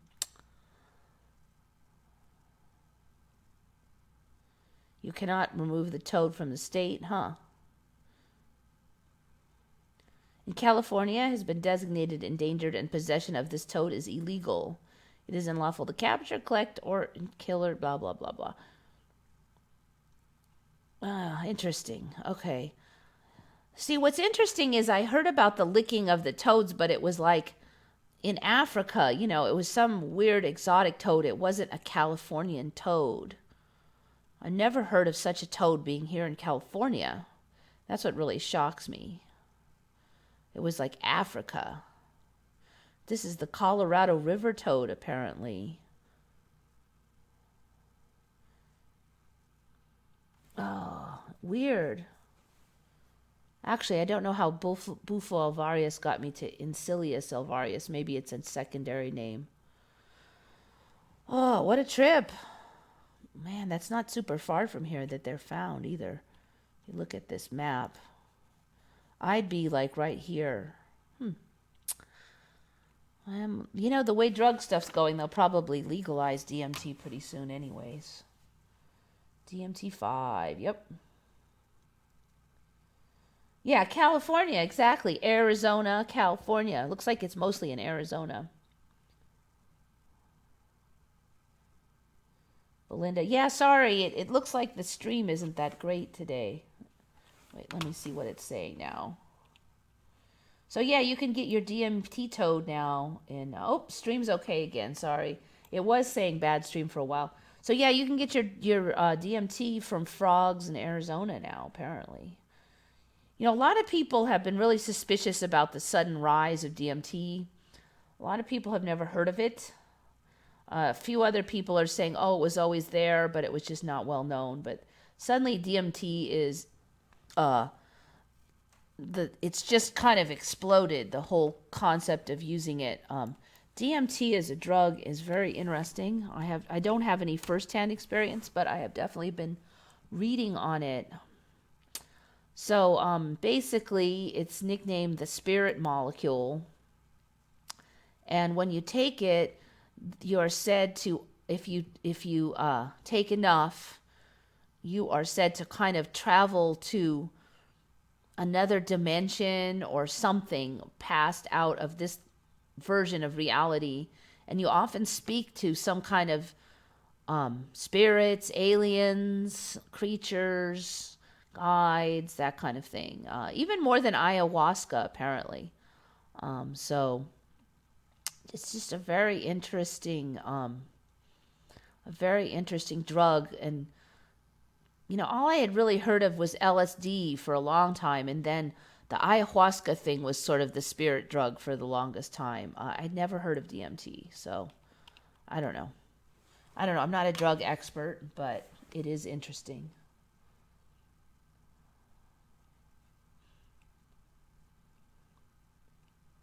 Frog trafficking. Yeah, really.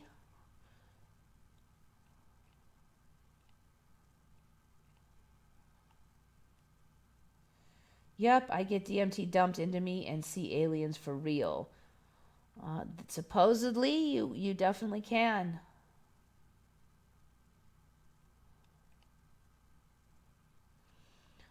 Yeah, that DMT produced naturally, that's an interesting one, because a few months ago, I looked into that, and there was no scientific evidence that it was produced naturally in any animal. It had never been found in any animal, and it was just something that the drug people were sort of, wishful thinking. But recently, they were saying they found it in rats or something. Yeah, occurring in small amounts in rat brain. There was no evidence of that before. The last I looked, really just like 2-3 months ago, there was no evidence that DMT was natural. Because I was really curious about it myself. What did it do in the human body, etc.? And they said, no, the scientists were saying, nope, that's just, a common misconception spread via rumor and wishful thinking. Let's see what we can find here. Appears in trace amounts in human blood and urine. Yeah, no, that has altered. There was zero evidence just a few months ago. Now it's just nobody managed to identify the source. Now the rumor mill is saying it's the pineal gland, or pineal gland, I think was how we're supposed to say that. So it seems like rumor is preceding fact here. So I would not be surprised if it turns out to be the pineal gland. All right, so apparently now there is evidence. I'm not seeing anyone deny it, so it looks to me like it is found in the body now. It wasn't just a little while ago. So again, a rapidly changing storyline there. It really seems like current timeline is being led by rumor. And first you hear the rumor, but there's no scientific evidence. Then the scientific evidence follows. It's really tripping me out. Pardon the pun. The body releases DMT naturally in small doses. That's where the dream state comes from.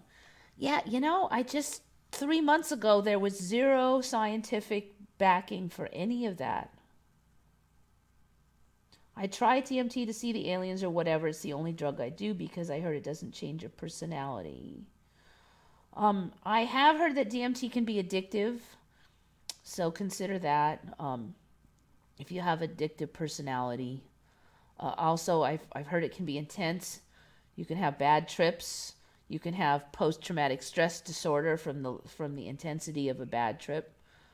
So it's not something to be fickle-fackled around with. It's not like a game, is all I have to say. I mean, like I said, I've never taken it personally, but I have looked into it, and it's some serious business. It is, even among the kind of drug shaman types, it is considered very serious. One thing that can happen is although you are only down about 20 minutes or something on the drug, time is altered. So you can feel like you were there stuck for days or years or hours in whatever experience you're having. And if that's a negative one, and then it's more intense than normal waking. So can you imagine like a horrible dream that's more intense than normal waking that lasts for days? You can have some serious emotional trauma from that. So most trips are positive from what I'm reading, but I mean, it is, it's not all happy land either. So just consider that.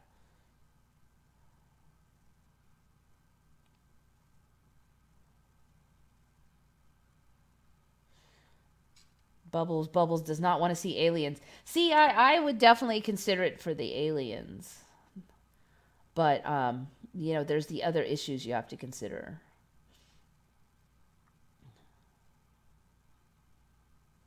I had interest to make some rumor about something. Teeth were growing naturally in humans and replacing teeth for multiple times in life. That one's already incubating. I covered that a little bit. So, the thing is, I don't know what's causing the rumors. I mean, can we really get a rumor started? Will it take hold if it is not meant to be the future? Maybe everything is sort of mapped out and the rumors just proceed. What is cause and effect here? I don't know. I mean, we could try getting a rumor started, but maybe it'll just fizzle. Or maybe it'll work. Interesting concept. But first, you're going to have to think of something that isn't already a rumor. And that teeth replacing thing is already in process, so.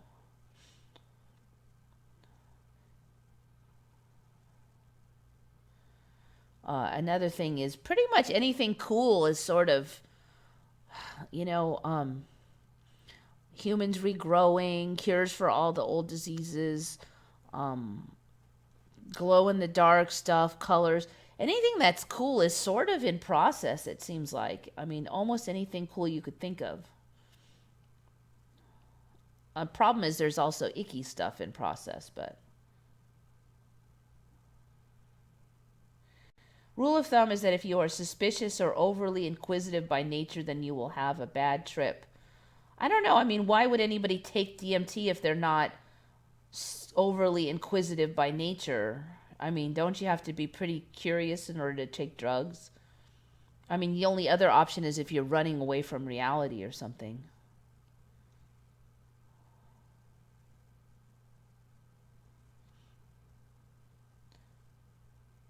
Has anybody noticed Domino's Pizza or Carhartt is Carhartt? Domino's. It doesn't have an E on it, is it? It's still Domino's. There's no E on my pizza. Domino's. All right, Domino's is still Domino's for me. If it had an E for somebody else, it could be like an OES and it would still sound the same. But for me, it has not changed, at least the name of it. Now, I do not know diddly about Carhartt. Carhartt. I don't know what that is. I have never heard of it. I think I've heard it something about an ME, but it's not. So you're saying it was CARHARDT. And now over here it is.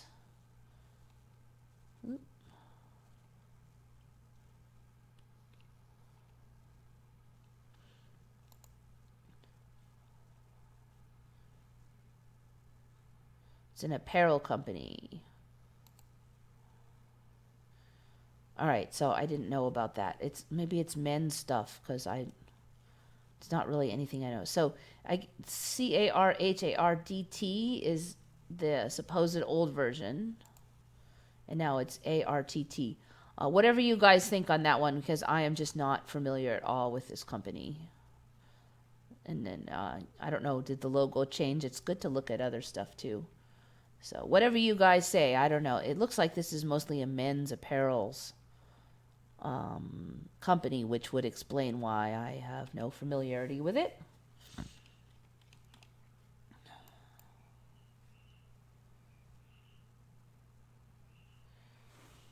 Before I saw Groot and Guardians for the Galaxy, saw an alien like that with tree bark body. Was that DMT trip? I actually see weird stuff like that just sleeping sometimes too, just weird dreams, weird aliens and stuff.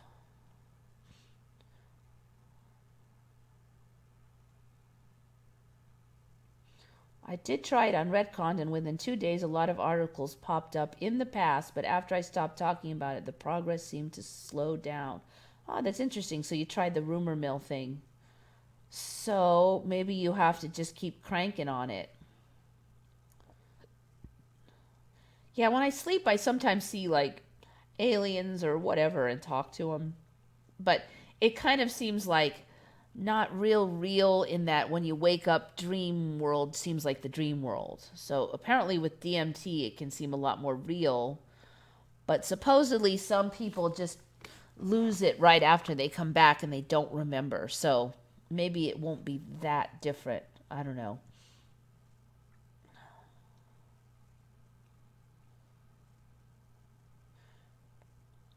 Oh, wait, where did it go?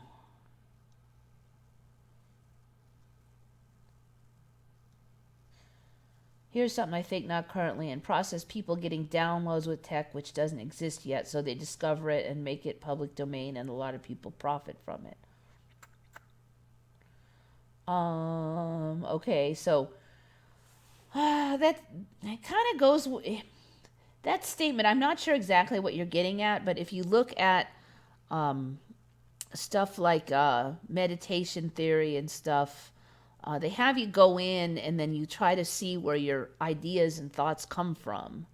And they have a thing called insight where you kind of get an idea that is like a jump in concept. And so there's always been kind of a question, where do your ideas come from? I mean, like when you're stuck on a problem and you go and say you take a shower and eat lunch and then suddenly you think of the answer out of the blue, where does that idea even come from? I mean, maybe we always have been getting these downloads when maybe all progress has been like that. So anyway, that's a theory that's floated around for a long time for me anyway.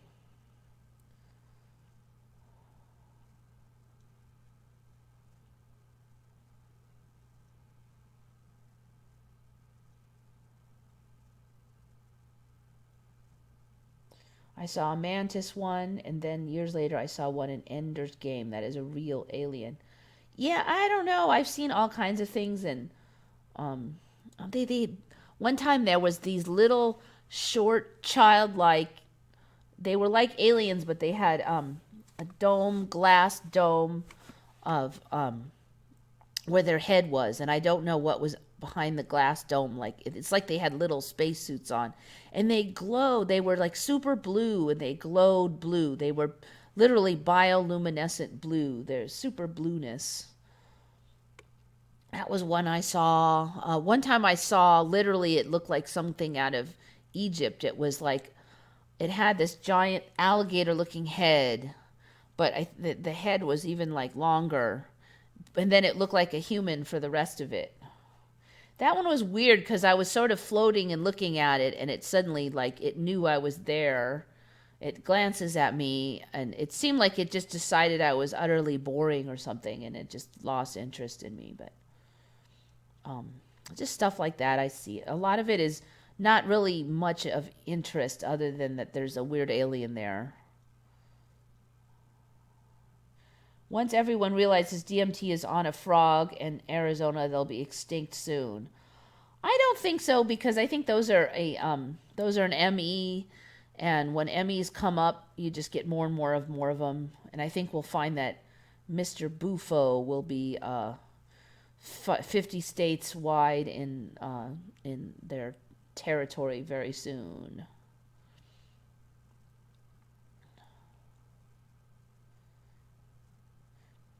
just keep in mind, there is a mantra that you see on TV all the time that something is going extinct. This is going to go extinct. There used to be millions and now there's only 200 or something like that. But what I see is the reverse. I see something that never existed and now there's 200 of them.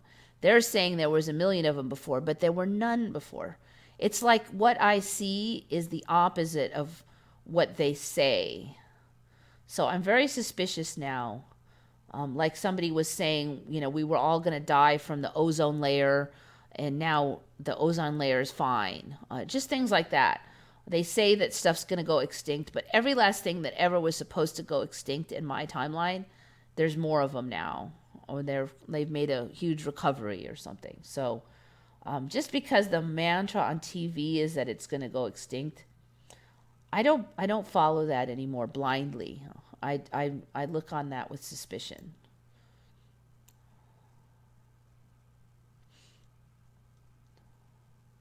Have you ever had your consciousness in several places at once? It's a trip.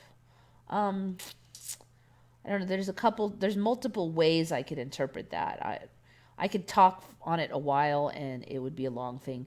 I could say yes, but I'm not sure if I mean it in the same way that you do.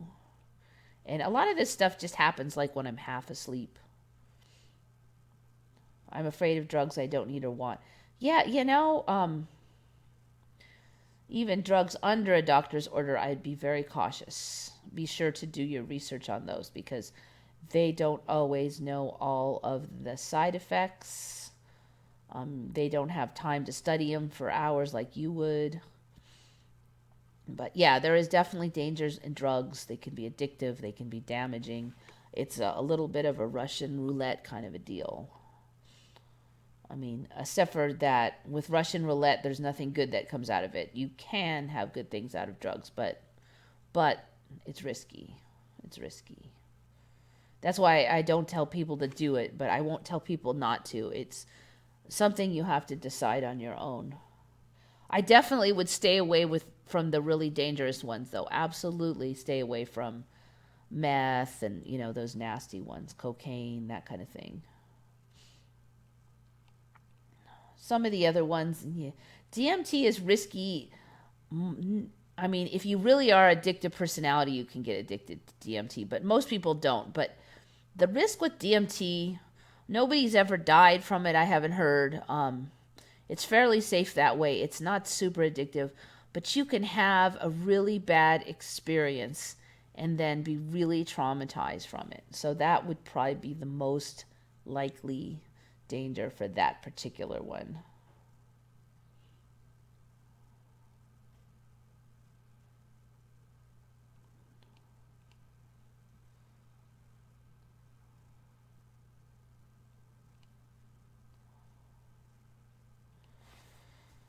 All right, here we go.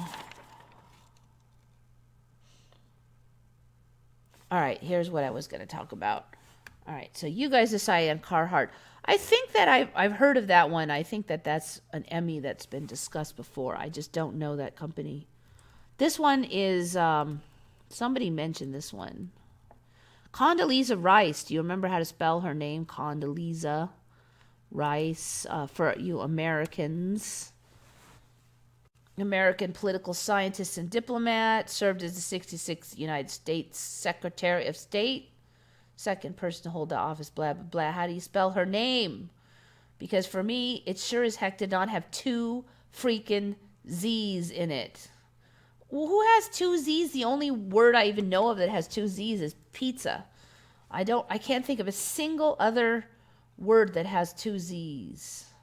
It was 1 Z. Condoleezza with 1 Z for me. And who found that one? That was not me. That was user Nathaniel Hebert on Retconned. Noticed Condoleezza's name has changed. It seems like the spellings just, in this timeline, likes weird spellings. Just non-standard spellings. About 10, 15 years ago, there was a trend started where newborns were getting weird spellings for their names. Parents were, for some reason, just choosing non-standard spellings, and I just thought it was kind of stupid at the time. But now, I mean, it's only been 15 years for me, and there was even articles on these non-standard spellings. People who are older than time, older than I am, have these weird spellings. So that's not the last 15 years worth of kids only. I wonder how much that was kind of a cover to get us used to these weird spellings. But anyway, so we don't need to get political about it, but basically, yeah, no two Z's, dudes. No.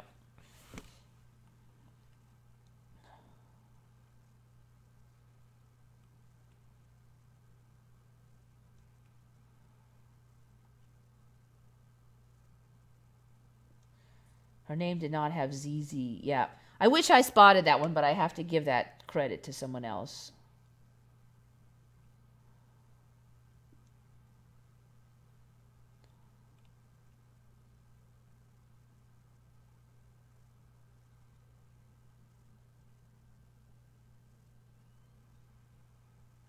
All right. Condoleezza, what happened to your name?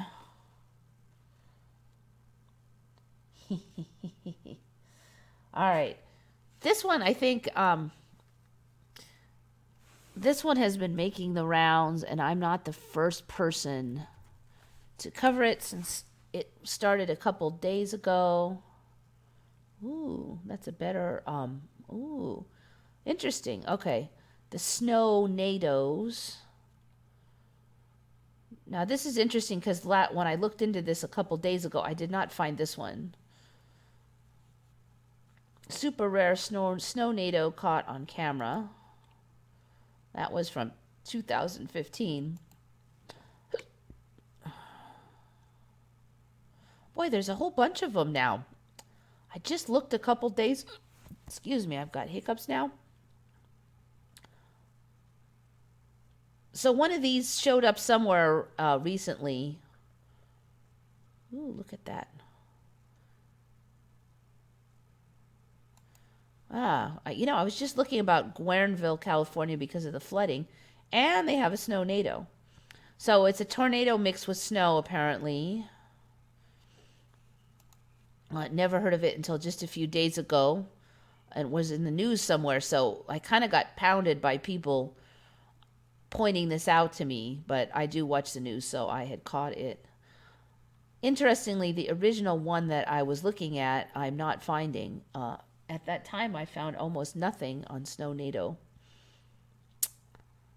Interesting.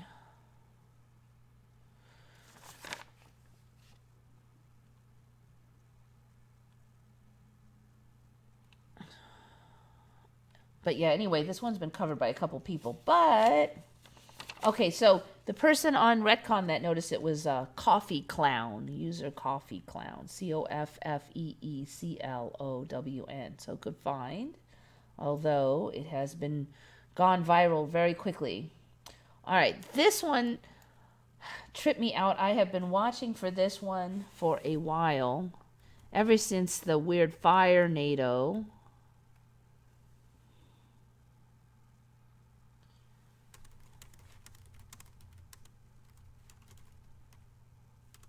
I've been waiting to see, ever since it's been raining frogs and raining all this weird stuff.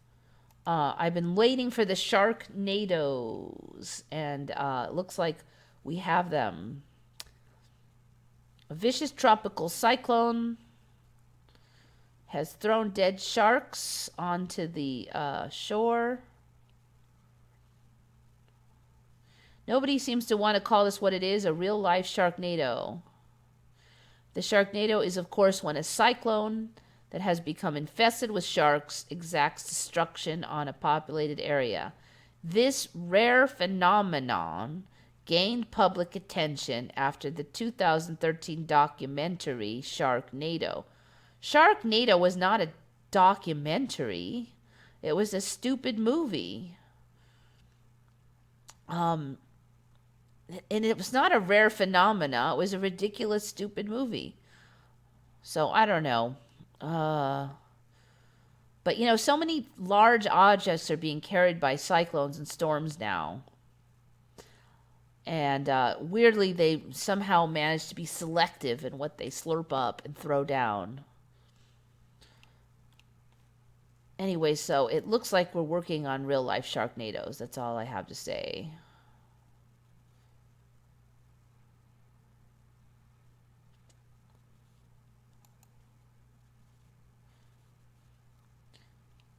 So they're working on it. That's all I have to say. I mean, this one's not that far off the ocean, but this was a 5-foot shark that was thrown.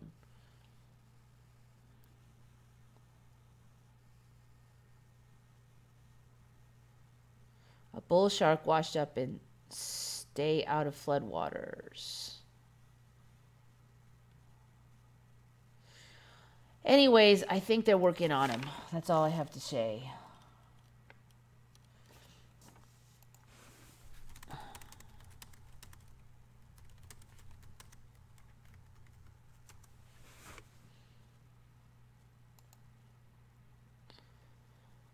I think we're also going to be working on orange eyes. We've got cats now that have it.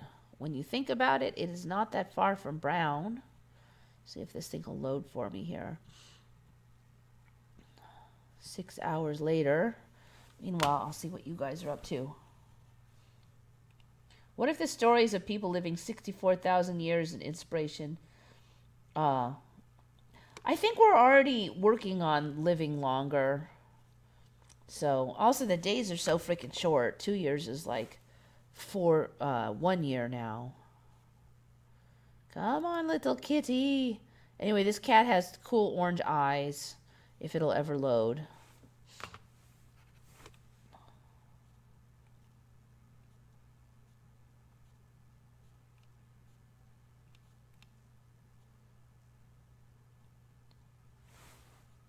Purple cat's eyes are the coolest. Come on, little kitty. Let's see if we can get it to hold still. It's interesting how this one, it skitters around so much so you can't really hardly see the eyes. There, but they're quite orange. Very striking. First comes the kitty cats, then the people. That's my story, and I'm sticking to it. Look at that. He really makes you, it's trying to catch him. There. So, yeah, pretty orange. Nice eyes. What a trip if humans had that color. Giant house cats. Well, we've got the Himalayans. I do agree cats are getting bigger. Dogs, too. Are animals experiencing their version of the Emmy and wondering what the heck are we doing here?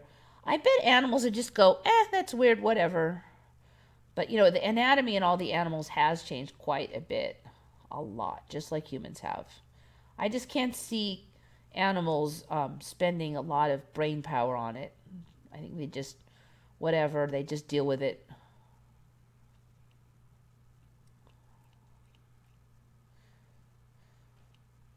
You know, you think about it, humans have what basically is extreme magic powers to an animal. So they're probably just used to things being weird. One of those weird human things.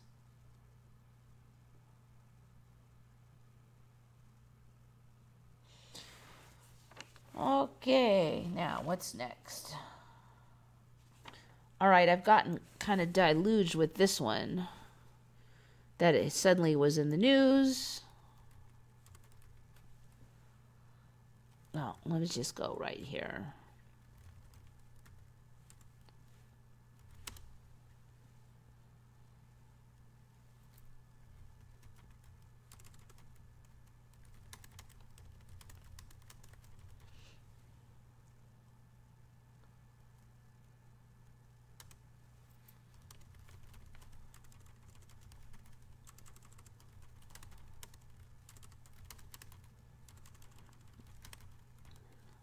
Okay, a number of people have mentioned this one. The first person to mention it was a commenter on the channel, his salty servant. So I'm going to throw credit at that one, but I mean, he's not the only one. So you may have already heard about this, but they're saying that the atmosphere of the Earth actually is way more huge and actually spreads past the moon. So here's the Earth, here's the moon. They're saying our atmosphere, and they're calling it the geocorona, is way out here, way past the moon. And they're saying it's just a really light atmosphere. Interestingly, the observation made in 1996 through 1998, but no one analyzed it. There's always some kind of lame excuse. It says it's somewhere in here, but I can't remember where. I wrote it down, though. We can't see these from Earth that are absorbed by the inner layers of the atmosphere, so we need instruments out there in space. So apparently all this time, our atmosphere was way out there. I don't see how this didn't affect telescopes and stuff earlier. Space telescopes observing the sky in ultraviolet wavelengths to study chemical composition of stars and galaxies would need to take this into account. And yet they have not been. How do you account for that? So does that mean that all the stuff that they were coming up with has been wrong this whole time because they were not taking it into account? Anyway, just weird. More weird baloney. It's going to be interesting to see how that develops, though. I don't think that this is going to be the last of the weird atmosphere thing.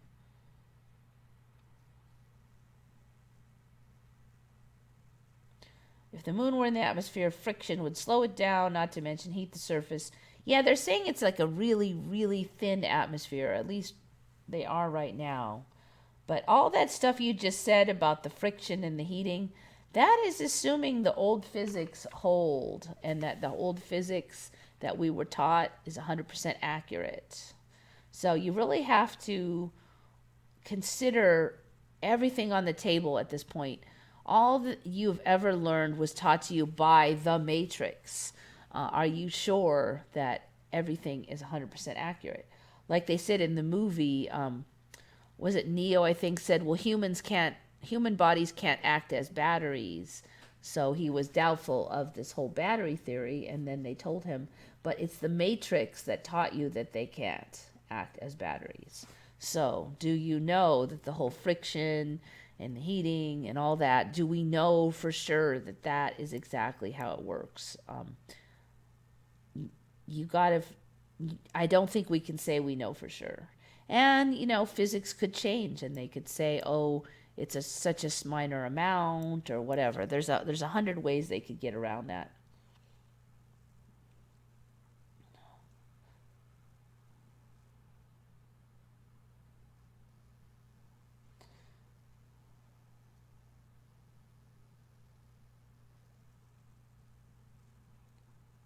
Maybe that's new, that our atmosphere is being blown away like what happened to Mars.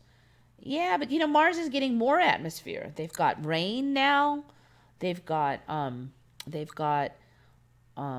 water vapor clouds. They didn't have all that before. So they said that Mars atmosphere got blown away, but what we're actually seeing is the opposite, that Mars atmosphere is developing. So keep that in mind. Again, it's the Matrix that told you that Mars atmosphere is getting blown away. Did that really happen? That's not what I'm seeing with the actual progression of events.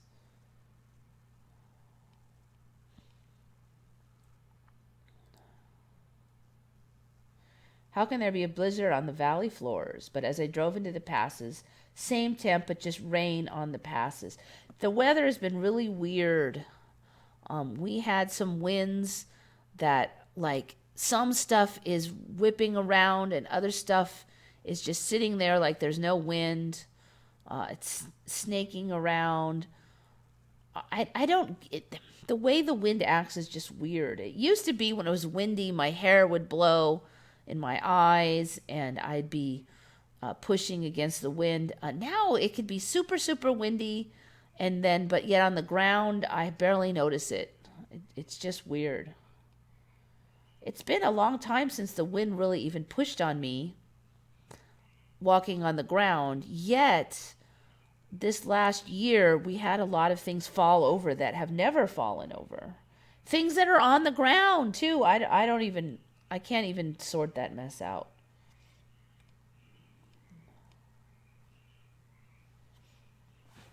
Okay, so where are we here? On the spiel.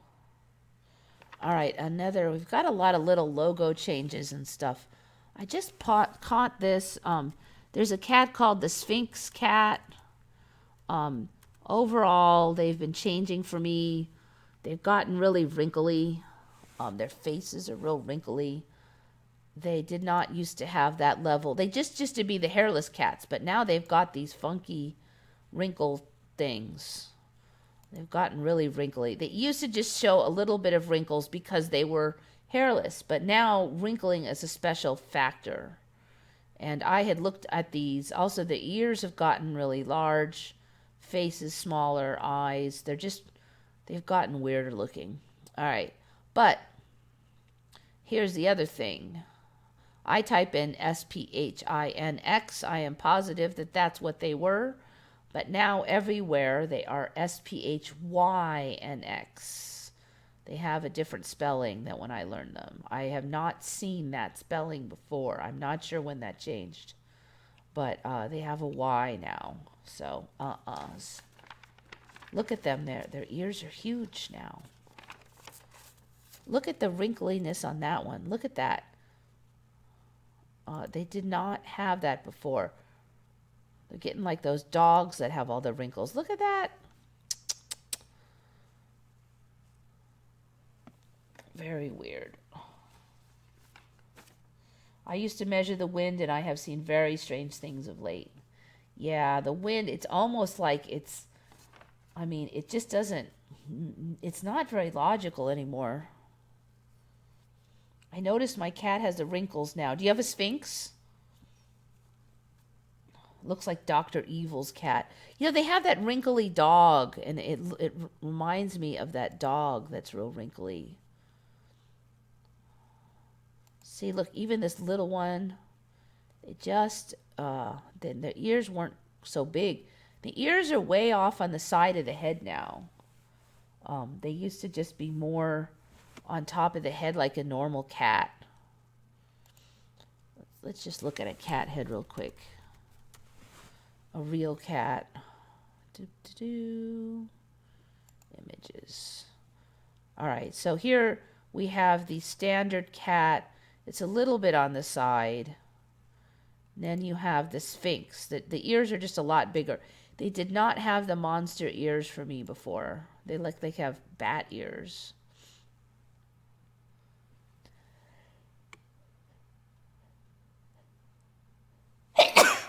Excuse me. So, there's another normal cat. Now you have the Sphinx. It's a little bit hard to tell because they're hairless, so their ears will look bigger, but still. No.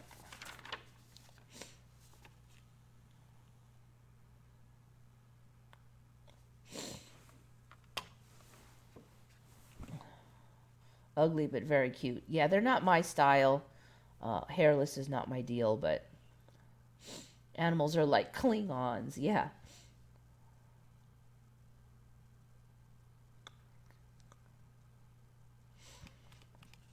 All right, let's see. We're getting down the... Oh, okay. I did want to mention about the Emmy meetup. Interesting. I've been doing the meetups for about almost 3 years now. Basically, I would just used to advertise on the Reddit groups. I tried advertising on YouTube, but I didn't have a venue, really, because I didn't have my own channel. So there's been 2, 3, 4 people that ever showed. So a lot of times it would just be 3 of us, me and 2 other people. And then it was me and there's one of the people kind of moved and I never saw her again. Another person moved to Hawaii, but he comes back sometimes. And there's 2 others that currently come. So the meetings are usually just like 3 or 4 people. And I had thought that having, 5,000 people as a subs on my channel, maybe I would get like one more person or something.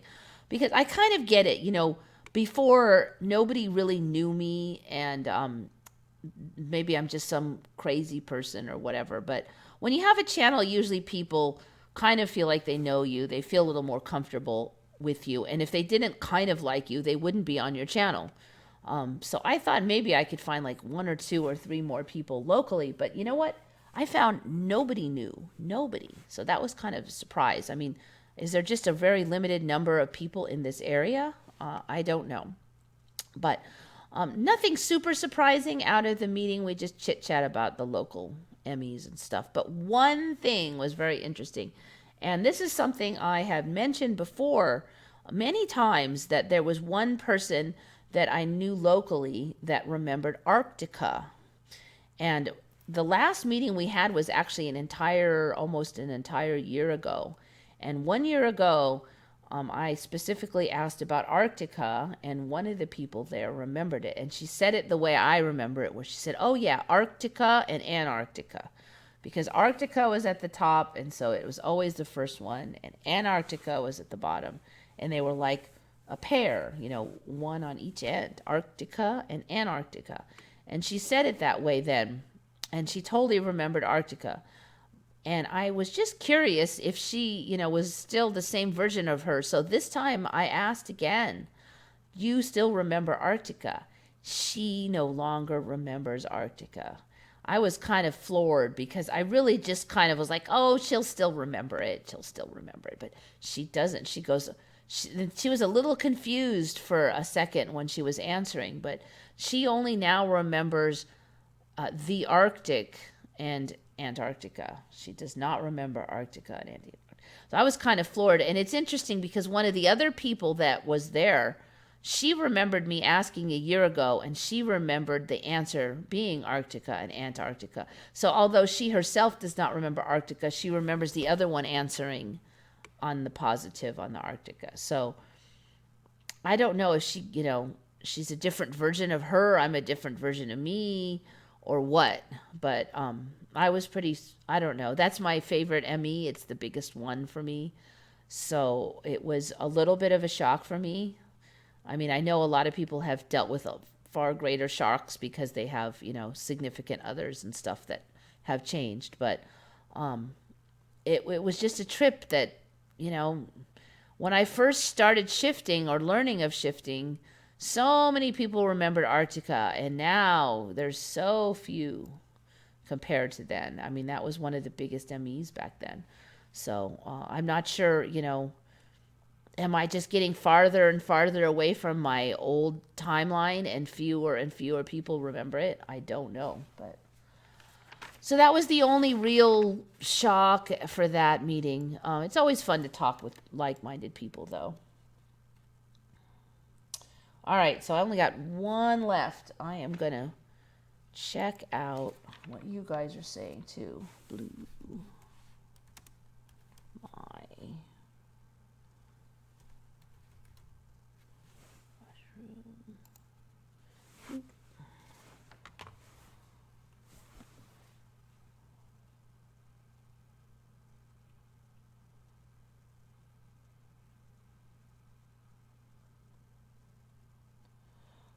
Really, there's a North Atlantic and a South Atlantic Ocean now?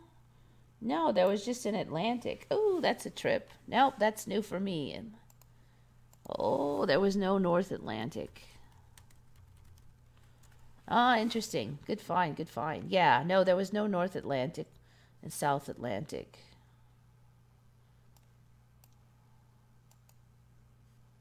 Huh. So what are they using the meridians there to decide? No, oh, look, it's even on the mouth. North Atlantic. Oh, ho, ho, ho. Look, it's a South Pacific and North Pacific also. Oh, ho, ho, that's new. That is new. Get out of there. North Pacific, South Pacific. It's even on the map. I didn't even type it in. I just typed in Atlantic Ocean. North Atlantic and South Atlantic. Yeah, that's fairly new. Wow, look at that. It's been a while since I've been looking at things.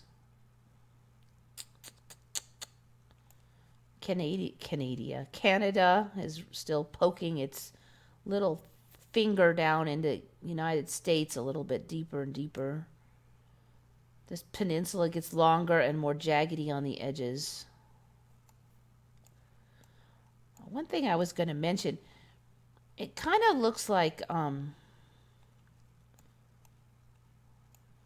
South America has kind of tipped a little, I think, in that way for you guys. Just a little bit. Still a little bit further to the east. That would be the word, east. Okay, anyways, yeah, I agree with you on there. Good find, good find, good find. Tronite. Yes, definitely.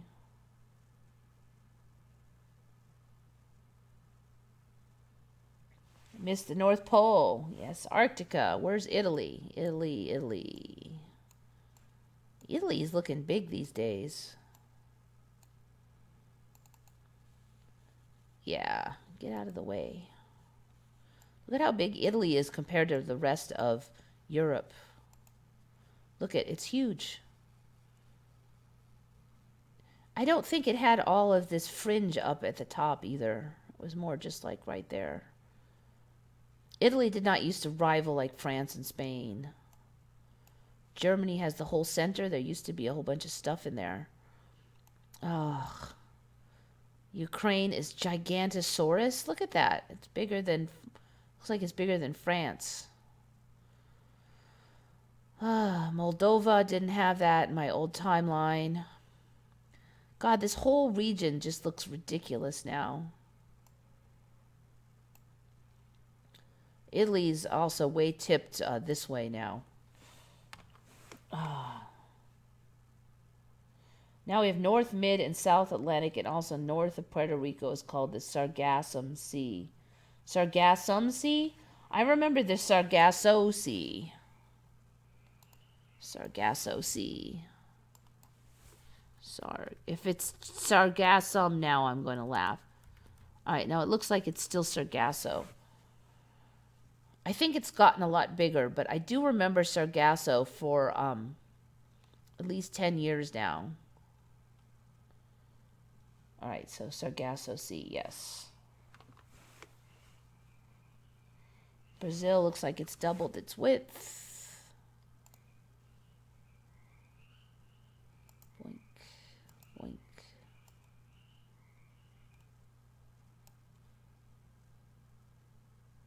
Won't let me zoom out at all.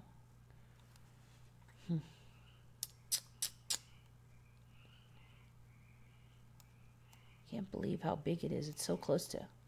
This one's the ones that's tripping me out here. Yeah, Brazil hogs a lot more space than it used to. I think it just used to be like about that big. Chile is, it was always thin, but now it's ridiculous. Argentina looks a little big too, but yeah, Brazil has really taken over. Gosh, I wonder if there's something missing out of here. I swear there was more, it's like there's something missing out of in here. I wish I knew that region better. I just remember there being more countries. This here, Antarctica is starting to look weird for me too. This finger sticking out here, I did not used to have it like that. But yeah, this is a little bit older, Emmy. I think we were talking about that at least a month ago. Brazil. Kazakhstan is huge, yes.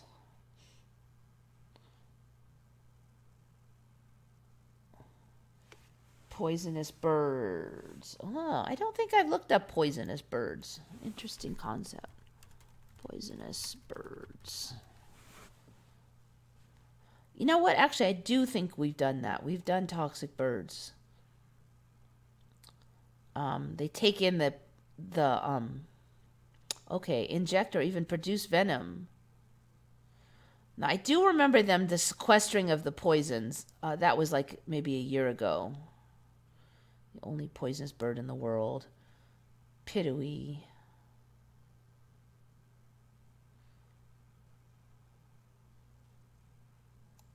I don't remember any producing venom, though. No species of bird is known to actively inject or produce venom, but some birds sequester. Okay, yeah, this has not changed since, like, I don't know, some months back, but originally, yeah, no, I didn't have this whole sequestering of the poisons thing.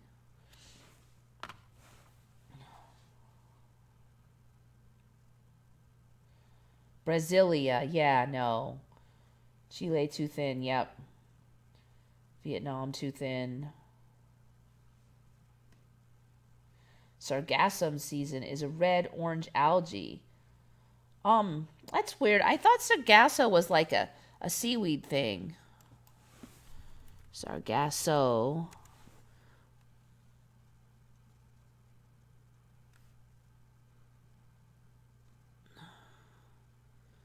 Oh, weird. All right. All right, let's see what Sargasso Sea is named for. Because Sargasso is a seaweed for me. Oh. A common seaweed found in Sargasso Sea, providing shelter. Okay. Seaweed called sargassum.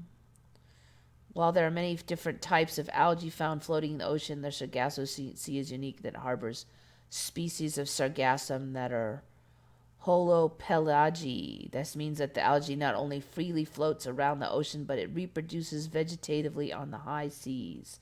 Other seaweeds reproduce and begin life on the floor. Okay. I do remember this for the last 10 years or so because of the movie Wide Sargasso Sea. And when I watched that movie, which is rather depressing, I might add, I looked up Sargasso because I wanted to know what they were talking about. Oh, I don't remember anything about our Sargasso season, but I didn't know that area that well, so I'll take your word for it. The locals know what's normal for the locals.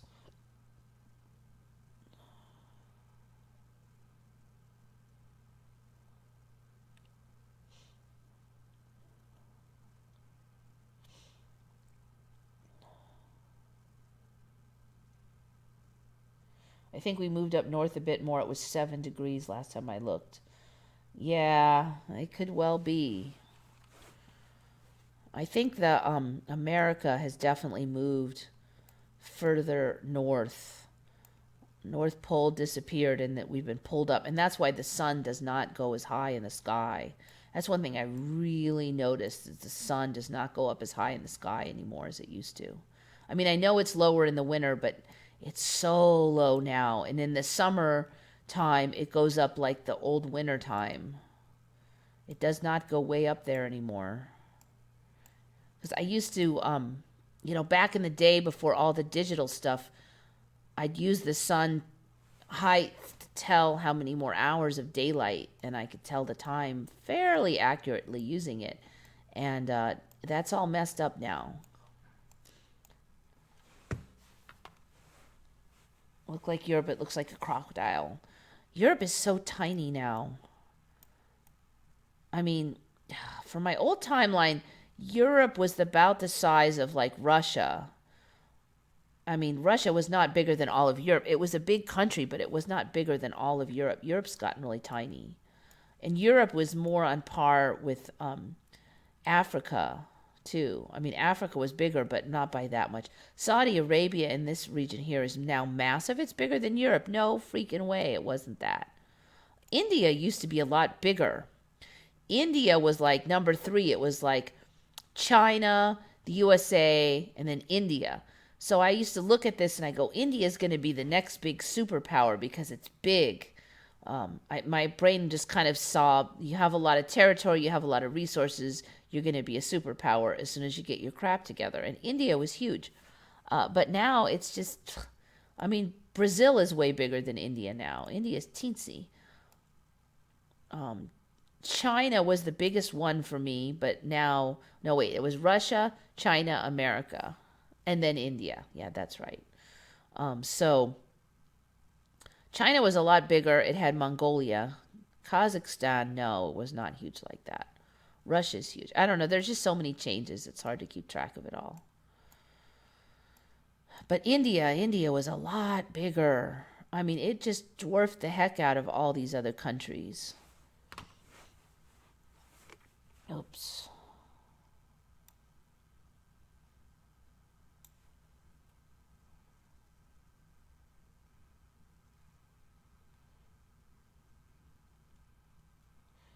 Grow up in the 90s, our geography books were wrong inside. Psst. You know what? They use the same projections now as they did then, and it looks completely alien. There's no way that it was wrong by 95%. So that old lame-o excuse, I'm not buying that. That's like as old as time.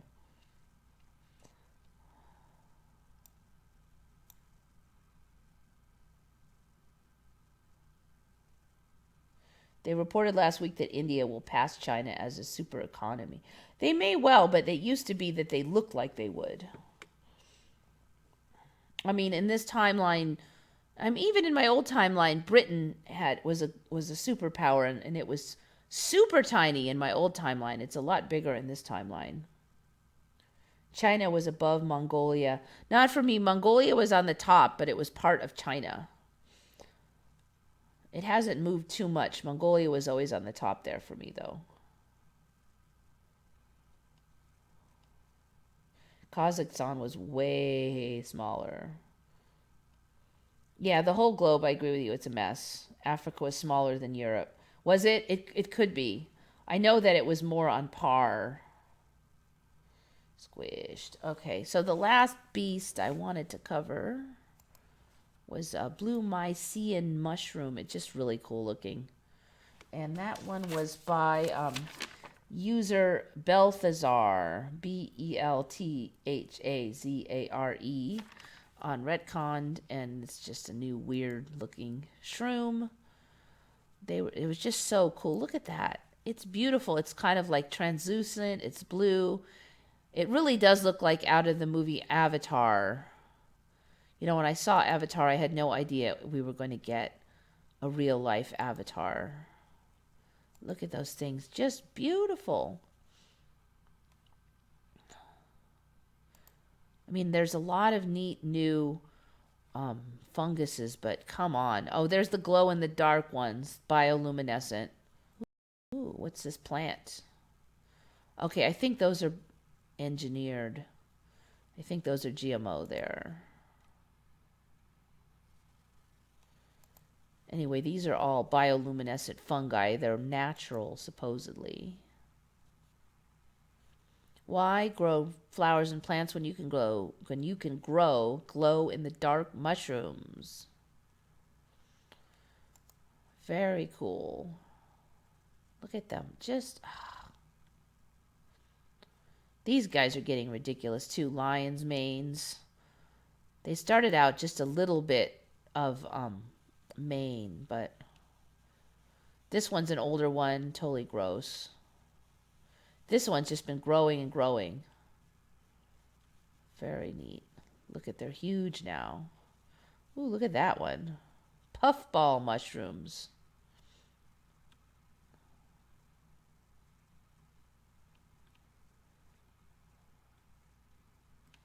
More beautiful ones. They really do look like something out of a fairy tale.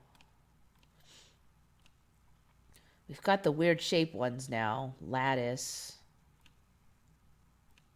They don't even look like mushrooms. Wow, look at those. Look at those. Amethyst.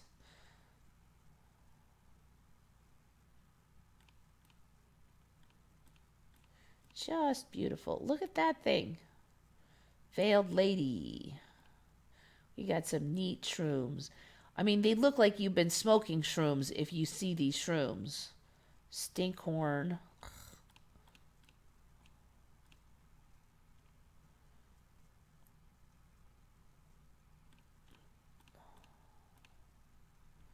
This one looks like something from my old timeline. We had something like that. Nothing like that. Look at these things. I've kind of avoided even looking at these because there's so many ridiculous ones. It's sort of like the monkeys. There's just so many ridiculous ones. Well, anyways, it's 2:40, so I have been yapping on a long time. I thought I was moving along quickly, but no. Blue is the new black. Yep. Pakistan and India. Yep, I don't know. Yeah, they're always going to be on the verge of fighting, but somehow they managed to not take the whole world into it. So I'm going to gamble that that's what we're going to have again.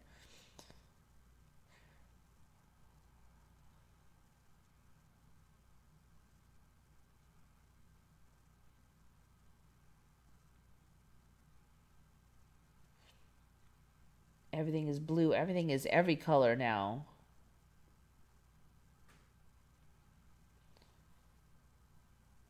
Africa was way smaller in general. Yep.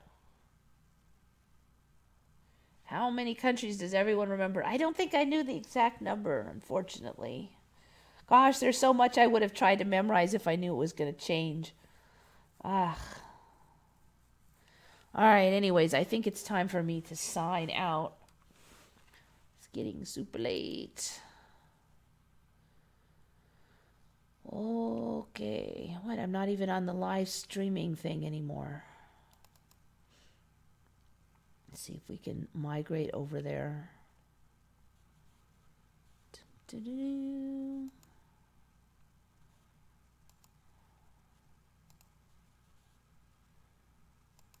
I thought I had left it on the control room, but I guess not. All right, guys. So this is Eva signing off for Once Upon a Timeline. Thank you all for coming.